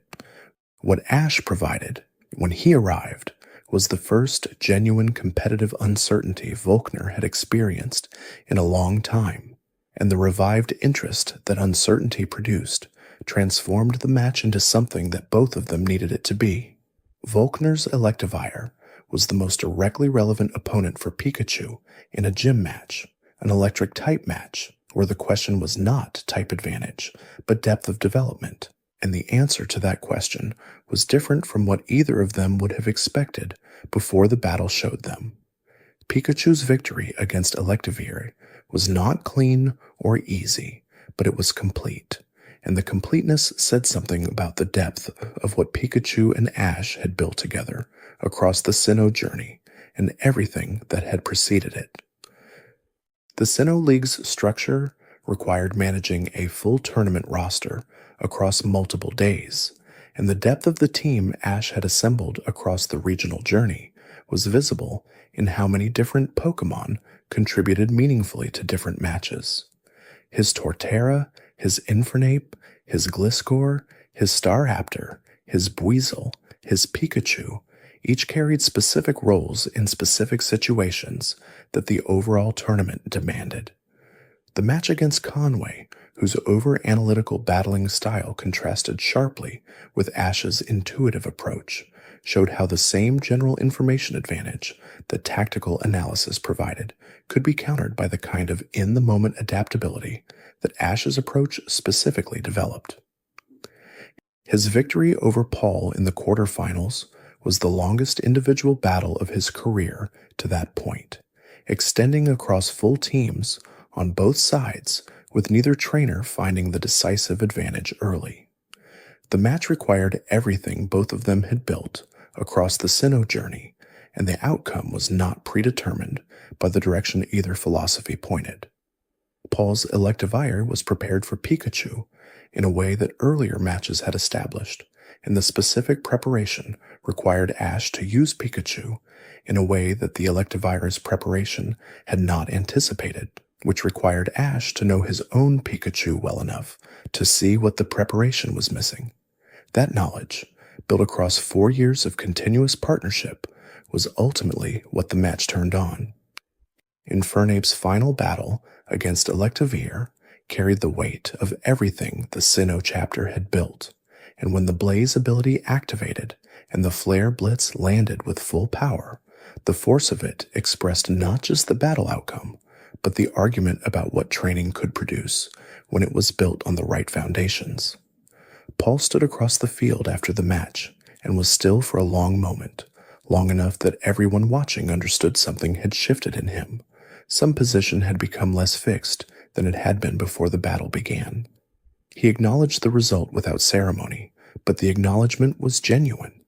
The Unova League's particular difficulty was not the strength of the opponents, but the specific quality of unfamiliarity that Ash brought into it. He had been in Unova long enough to build relationships with his team, to work through the early challenges of the regional gym circuit, to develop his understanding of Unova's particular ecology of Pokémon types and competitive styles. But he had not been there long enough for that understanding to reach the depth that his Kanto experience was still built on. The deep attunement to type interactions and specific Pokémon personalities that years of continuous engagement with the region's ecology produced. The Unova League exposed that gap at the worst possible competitive moment. His match against Cameron was specific enough in its outcome that the details are worth holding. Cameron arrived with 5 Pokémon, one below the required 6, through an error in preparation that would normally disqualify a participant, but that in this case did not, and that 5 Pokémon team defeated Ash's 6 Pokémon team through a combination of specific matchup advantages and the particular rhythm of Cameron's battling approach, which was less systematic than Paul's and less instinctively adaptive than Ash's, but which contained a specific kind of forward-charging commitment that created problems Ash's reading of the battle had not fully prepared him for. The loss left a specific residue, a sense that the preparation had been inadequate not in effort, but in focus, that the attention he had brought to the Unova journey had been distributed differently than the distribution the League required. He had spent time learning about Unova's history and mythology, had followed plot lines that connected to the legendary Pokémon Reshiram and Zekrom, and to the human dimensions of the regional conflict between N and Team Plasma, had engaged fully with the social and narrative texture of the region, in ways that enriched his experience and understanding without necessarily adding to his competitive preparation in the specific ways that the League demanded. The Kalos journey began with Froakie, and everything worth understanding about what Kalos would become competitively is contained in that beginning. Froakie had left multiple previous trainers, a fact that the Pokémon Center staff mentioned with a combination of concern and puzzlement, because there was no obvious deficiency in any of the trainers who had failed to hold Froakie's commitment. The deficiency was an absence rather than a flaw, an absence of the specific quality that Froakie was looking for in a partner, and Ash had that quality in the same unremarkable and consistent way that he had always had it. The Kalos gym circuit was among the most varied in terms of what each badge required. Viola's photography-inspired bug gym created environmental challenges specific to the visual and movement properties of bug-type Pokémon. Grant's rock-climbing gym used vertical battle dimensions that most challengers were not accustomed to managing. Karina's roller skating gym combined physical movement from the trainer with the battle performance of the Pokémon, creating a coordination challenge that extended beyond the standard trainer as stationary director format. Ramos's plant gym used the physical properties of enormous vines and trees to create a field that changed continuously throughout the battle. His bond with Froakie through Frogadier and into Greninja deepened at each stage in the specific way that Ash's best partnerships had always deepened, through direct challenge met directly, through trust offered and accepted in moments of genuine difficulty, through the gradual realization on both sides that they were building something together that was larger and more capable than either of them was independently. The Ash Greninja transformation was not a technique they practiced toward. It arrived as the most significant developments in Ash's partnerships always arrived, in the moment when the depth of the relationship found its physical expression. The synchronized experience of Ash Greninja, where Ash felt the physical impact of the battle through the aura bond as directly as Greninja felt it, was also physically demanding for Ash in ways that previous partnerships had not been. He could not use the form without accepting that what it cost Greninja, it also cost him, which changed the calculation around when to use it from a purely tactical question to something that involved full awareness of shared consequence. That awareness was not a limitation, but a deepening, a change in the quality of the partnership rather than a reduction of its capabilities. His Howlucha, a luchador wrestling Pokémon whose entire personality was organized around commitment to the most dramatic possible approach to every situation, was one of the more specifically joyful of Ash's Kalos partners. Howlucha understood battling as a performance as well as a competition, not in the coordinator's sense of aesthetic appeal, but in the sense that the quality of the commitment expressed in each move was as important as the outcome the move produced. Ash found that understanding entirely natural because he had always battled with full commitment, and a Pokémon whose entire identity was built around commitment was a natural fit for a trainer whose philosophy had always been organized the same way. His Noivern, who began as a cracked egg that hatched in the field rather than in a laboratory setting, developed its first understanding of battling while simultaneously developing its first understanding of the world, which created a particular learning dynamic that was more continuous and less staged than the development of Pokémon who came to Ash already knowing certain things about themselves. Noivern learned to trust through battles rather than before them, and the battles it fought across the Kalos journey were shaped by that real-time development in a way that was both more uncertain and more genuine than more established partnerships produced.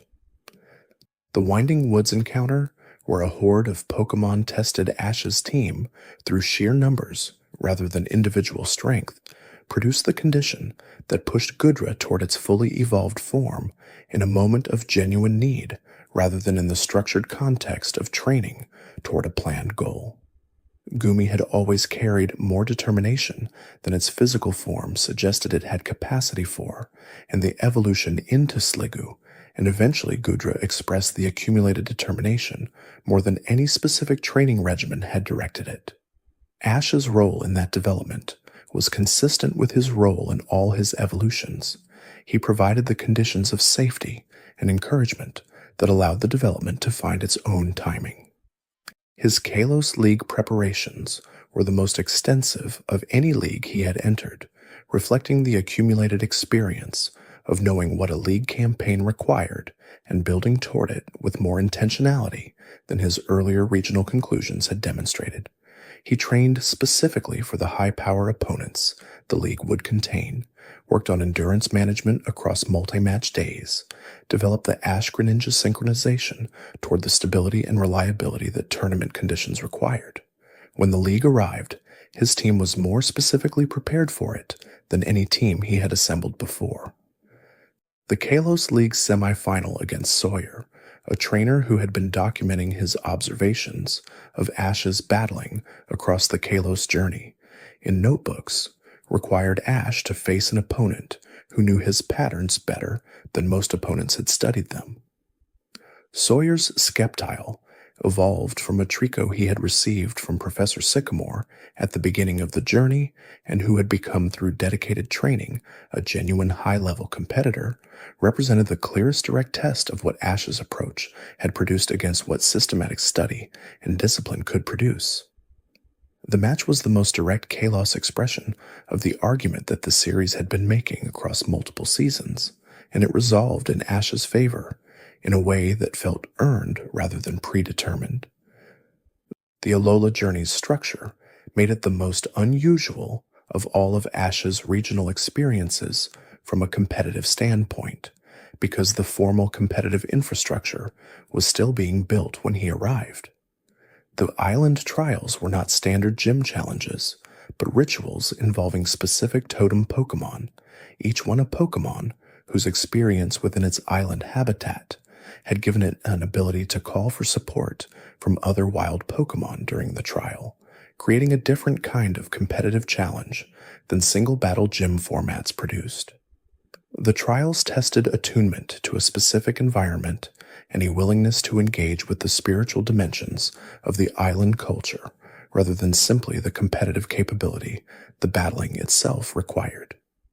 His Rowlet, who fell asleep regularly in his bag and who battled with a drowsy competence that was different from any of his previous grass or flying partners, was the most visually comedic of his Alola team in terms of personality expression, while being among the most consistently effective in terms of actual battle performance. Rowlet's sleepiness was not inattention, but a different relationship with the rhythms of wakefulness and rest than most Pokémon expressed, and in battle, that different rhythm produced timing that opponents had difficulty reading because it did not follow the standard patterns of when a Pokémon would be most alert or most committed. His Rockruff, who he discovered had a specific form available to it during dusk hours that no one had fully documented before, evolved under unusual conditions into Lycanroc's dusk form, a transformation that connected to Ash's own particular quality of presence at the edge between different states, the same quality that made his approach to battles different from the approaches organized around clear categories of strategy or pure instinct. Lycanroc's dusk form was both, and Ash's relationship with it was built around understanding and supporting that complexity rather than trying to simplify it into something easier to manage. The Alola League's inaugural tournament brought together the regional community in a way that previous league formats had not, because it was new for everyone, challenger and established trainer alike, and the novelty created a kind of equality of anticipation that the more established league formats, where the gap between first-year challengers and experienced competitors was clearly established before the first match was fought, did not produce. Ash's opponents in the tournament included his classmates from the Pokémon school, friends he had made on island adventures, and visiting trainers from other regions who had come specifically for the inaugural competition. His championship battle against Gladion remained as the final competitive event before the journey's arc. In its aftermath, the acknowledgement from Professor Kukui and the Island Guardians. The celebration of the first champion of the first Alola League was one of the few moments in the series where Ash's competitive achievement was fully acknowledged by the immediate community around him rather than being immediately followed by the continuation of the journey. He stood on the winner's podium, and the people who had been part of his Alola story were present for it, and the moment was allowed to be complete rather than immediately superseded by the next destination. There are patterns in Ash's battle record that become visible only across the full sequence, patterns that individual battles do not contain on their own, but that the complete arc reveals quietly. One of those patterns involves the relationship between his most significant losses and the battles that followed them. Every major defeat in his career was followed, not immediately, but eventually, by a victory that the defeat had been specifically preparing him for. The loss at the Indigo Plateau prepared him for the Drake match he won in the Orange Islands. The loss to Harrison in Johto prepared him for the battles that defined his Hoenn journey. The loss to Tobias prepared him for the depth of understanding that the Masters 8 required. The loss to Alolan in the Kalos League final prepared him for the specific qualities that the World Coronation Series ultimately demanded. This pattern was not visible from inside the experience. From inside each loss, there was only the loss and the work of absorbing it and the continuation into whatever was next. But from the outside, held across the full sequence, the losses formed a preparation as deliberate as any training regimen, more unpredictable in its specific moments, and more complete in what it covered. The curriculum of Ash's defeats was more comprehensive than any designed course could have been, because it was organized around the specific gaps between what he already knew and what the next challenge would require him to know.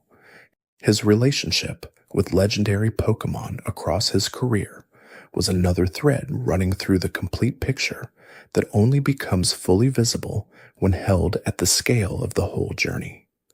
From Mew in his first major movie encounter, whose presence set the terms for everything Ash would come to understand about what Pokémon were and what they could be in relation to the people who loved them, through Ho-Oh's appearance on the road out of Pallet Town on his very first morning of traveling, through encounters with Lugia, Entei, Celebi, Latias, and Latios, Rayquaza, Jirachi, and Deoxys, and across every region he traveled afterward, legendary Pokémon appeared in Ash's story as the horizon of what was possible in the world he was moving through. He never captured a legendary Pokémon, which was a deliberate aspect of his approach that aligned with his broader understanding of what his relationship with Pokémon was actually about.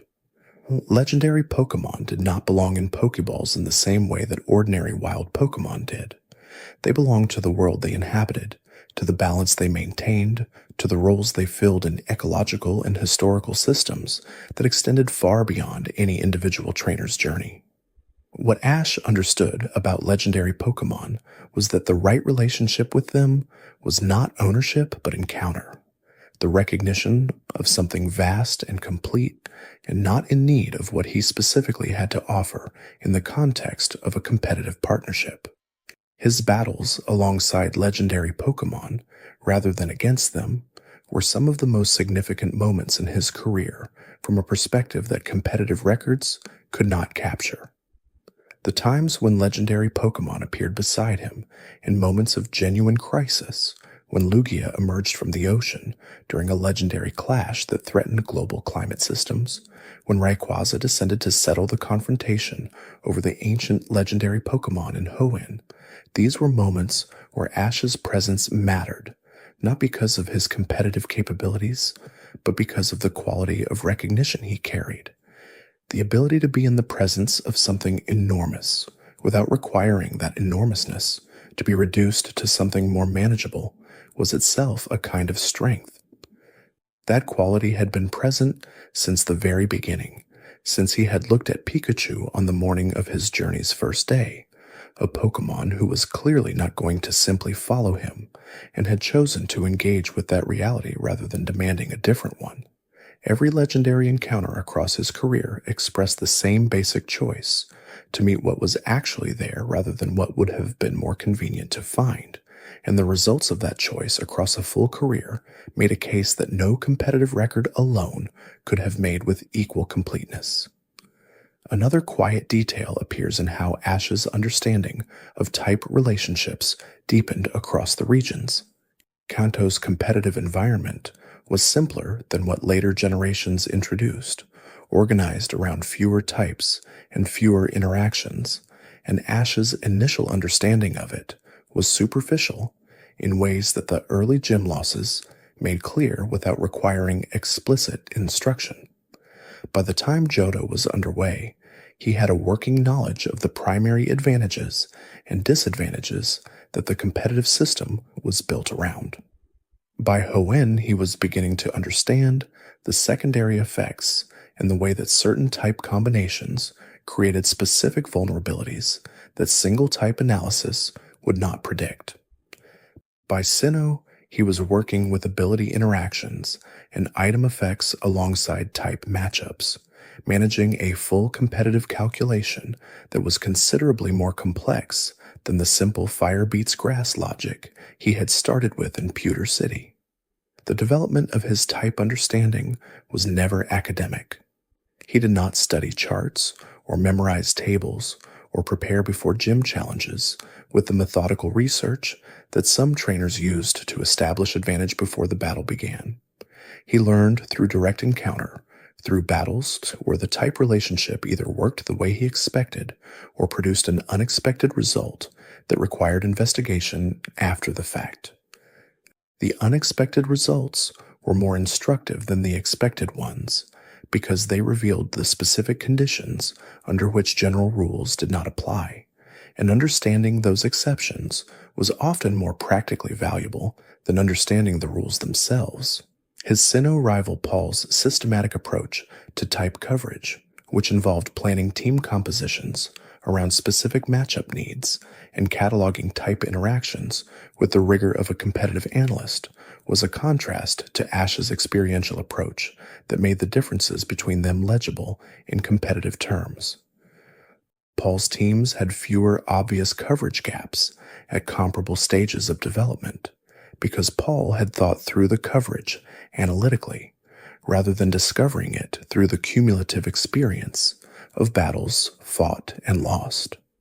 The trade-off was that Paul's teams had less of the specific attunement to individual Pokémon personalities that Ash's teams consistently carried because attunement was a product of time spent with specific Pokémon in specific situations rather than time spent analyzing matchup matrices in the abstract. The World Coronation series brought Ash into contact with trainers whose development had followed paths different from his own and who expressed, in how they battled, the specific traditions and philosophies of the regions they had come from. Lance's dragon-type mastery was organized around a dragon clan tradition that extended back multiple generations, a form of competitive knowledge transmitted through lineage and practice rather than through individual journey experience that started fresh each time.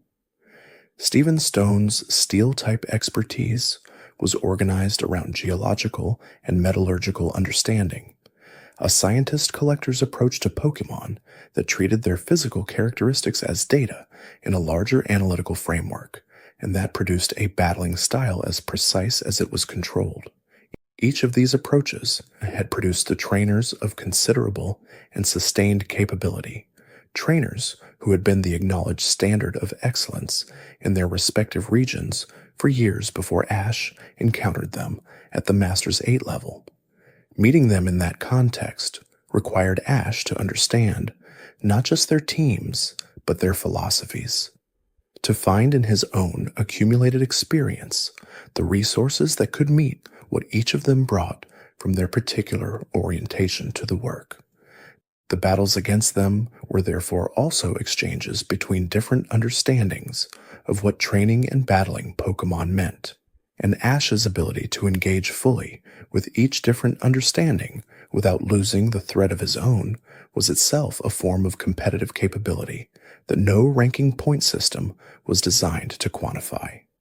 His Gengar, the hospital-dwelling Pokémon who had been waiting years for a trainer who never returned, brought to their partnership a history of waiting that gave it a particular quality that was different from anything Ash had built with Pokémon he had encountered in the field. Gengar had been choosing, over years of waiting, what it would do when someone finally came who seemed worth choosing.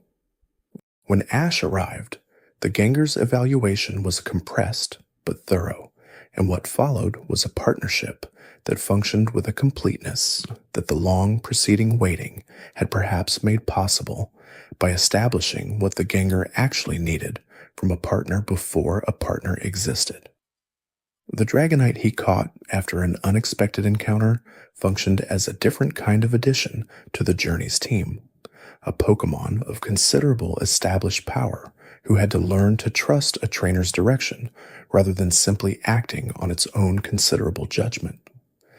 Ash's approach to that learning process was familiar in its patience and direct in its respect for what the Dragonite already was, and the resulting partnership was one where the Dragonite's power was genuinely available to Ash's direction, rather than only conditionally available, depending on whether the Dragonite independently agreed with each specific choice. Lucario's development from a Riolu, who tested the limits of every proposed boundary before committing to anything, was one of the more extended trust-building arcs of his career. A Pokémon whose aura perception made it aware of intentions and emotional states in ways that less cognitively sophisticated Pokémon were not, and whose awareness made it a more demanding evaluator of whether a potential partner was genuinely what they appeared to be. Ash was exactly what he appeared to be, as he always had been, and the Riolu's extended evaluation eventually produced a Lucario who trusted him with a completeness that matched the completeness of the information it had gathered. The aura bond they developed was not a technique or a trained skill, but the expression, in physical form, of what their partnership had become, and it gave Lucario access to battle capabilities that were connected to the depth of trust between them rather than to any specific training regimen. In the Masters 8 matches, the aura that connected them was present in every exchange, a current of mutual knowledge that informed Ash's commands and Lucario's responses without requiring explicit communication in each specific moment. That was what 10 months of building together had produced. The question that the complete record of Ash's battles poses, and that the World Championship answers, is not whether his approach to training was correct by the standard of some external authority. It is whether the approach produced the outcome. And the answer, across 10 years and 9 regions and a global ranking system that evaluated everyone by the same standard, is clear. The approach worked, and it worked specifically because of what it was, rather than despite what it was. The trust, the presence, the full engagement with every battle and every partner, the refusal to manage Pokémon from a distance, where control was more comfortable. These were not handicaps overcome by exceptional luck or exceptional Pokémon. They were the source. There is one more thing worth sitting with before this journey through the battles ends, and it involves the people who watched them. Ash's battles were not only his, they were also the battles of every trainer who watched him and saw something in how he fought that connected to something in their own experience of caring deeply about things that were uncertain and fragile and worth caring about anyway. The battles worked as stories because they were organized around the most basic human questions about what we owe to those who depend on us, about how we behave when the outcome is uncertain, about what it means to keep going when we have already been told, by the record and the odds and the visible comparison of capabilities, that we are probably going to fall short again. Ash's answer to those questions was always the same, and it was the answer that made the battles worth watching and the eventual victory worth everything the long approach to it had required. He fought for Pikachu. He fought for Charizard and Greninja and Lucario and Infernup and every Pokémon who had ever chosen to stand on the field for him. He fought for the relationship itself, which was the most important thing and the thing that no ranking could measure and no trophy could adequately represent. And when the battles were won, the victory belonged to the relationship rather than to the record, which is why the championships felt not like destinations reached, but like confirmations of what had always been true and was now simply visible to everyone.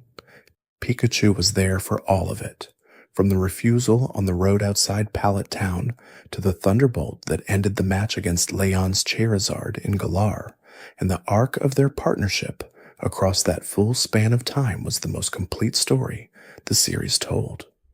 Every other battle in the record was also the story of what happened to two beings who had chosen each other without yet knowing what that choice would require of them, and who had found over 10 years of everything that the world's most demanding competitive journey could produce, that the choice had been the right one. That is not a small thing. It is, in fact, the only thing that all the battles were ever really about. What the battles gave to every person who watched them was not only entertainment, but a kind of permission. Permission to care fully about things that might not work out. Permission to form relationships that were not strategic or managed from a safe distance. Permission to fail in front of people who were watching and to continue anyway, and to discover that continuing anyway was not a consolation for failing, but was itself the whole point. Ash modeled that permission so consistently and over such a long span of time that it became part of what the series meant to the people who grew up with it, a set of quiet instructions for how to be in an uncertain world with other beings who are also uncertain and also worth it. The gym leaders who tested him, and the rivals who pushed him, and the legendary Pokémon who appeared at the edges of his journey, and the trainers who defeated him in league finals, and the teammates who surprised him with what they could do when the situation asked it of them. All of them were part of the same long story. None of them were incidental, and none of them were just obstacles in the way of an outcome. They were the story, and the story was about what happens when genuine love meets genuine difficulty and keeps moving forward through it without becoming something other than what it started as. The quiet settles now over all those fields and all those stadiums and all those wild spaces where battles began without warning and ended with something learned. The Pokémon rest, the trainers rest. The long account of what they built together rests as well, patient as it has always been, waiting for the night to be still enough for it to be received completely. It will always be here. Come back to it whenever the night is long enough and the heart is open enough. It will tell you the same thing each time, and the same thing is enough. There are some stories that do not exhaust themselves, no matter how many times they are told. They remain as full on the 100th telling as they were on the first, because they are organized around things that remain true regardless of how many times they are visited, and the truths they are organized around do not age or lose their meaning or become familiar in a way that diminishes them. Ash's battles are that kind of story. They were true when they first unfolded, and they are true now, and they will be true whenever someone who needs what they are offering finds their way back to them in the quiet. There are people who watched these battles as children and are watching them again now, years later, from different places in their own lives, and finding in them the same things they found the first time, alongside new things that only the additional years make visible. The battles give differently at different stages of a life, which is the mark of stories that were built from something real rather than something convenient. What a child finds in Ash's refusal to give up is different from what an adult finds in it, and both versions are true, and neither exhausts what is there. The battles are generous in that way, as all genuinely true things tend to be. Thanks for watching. If you enjoyed drifting through these quiet moments, there's another video waiting on the left of your screen. Let it play while you rest. You might discover something gentle before sleep takes you again.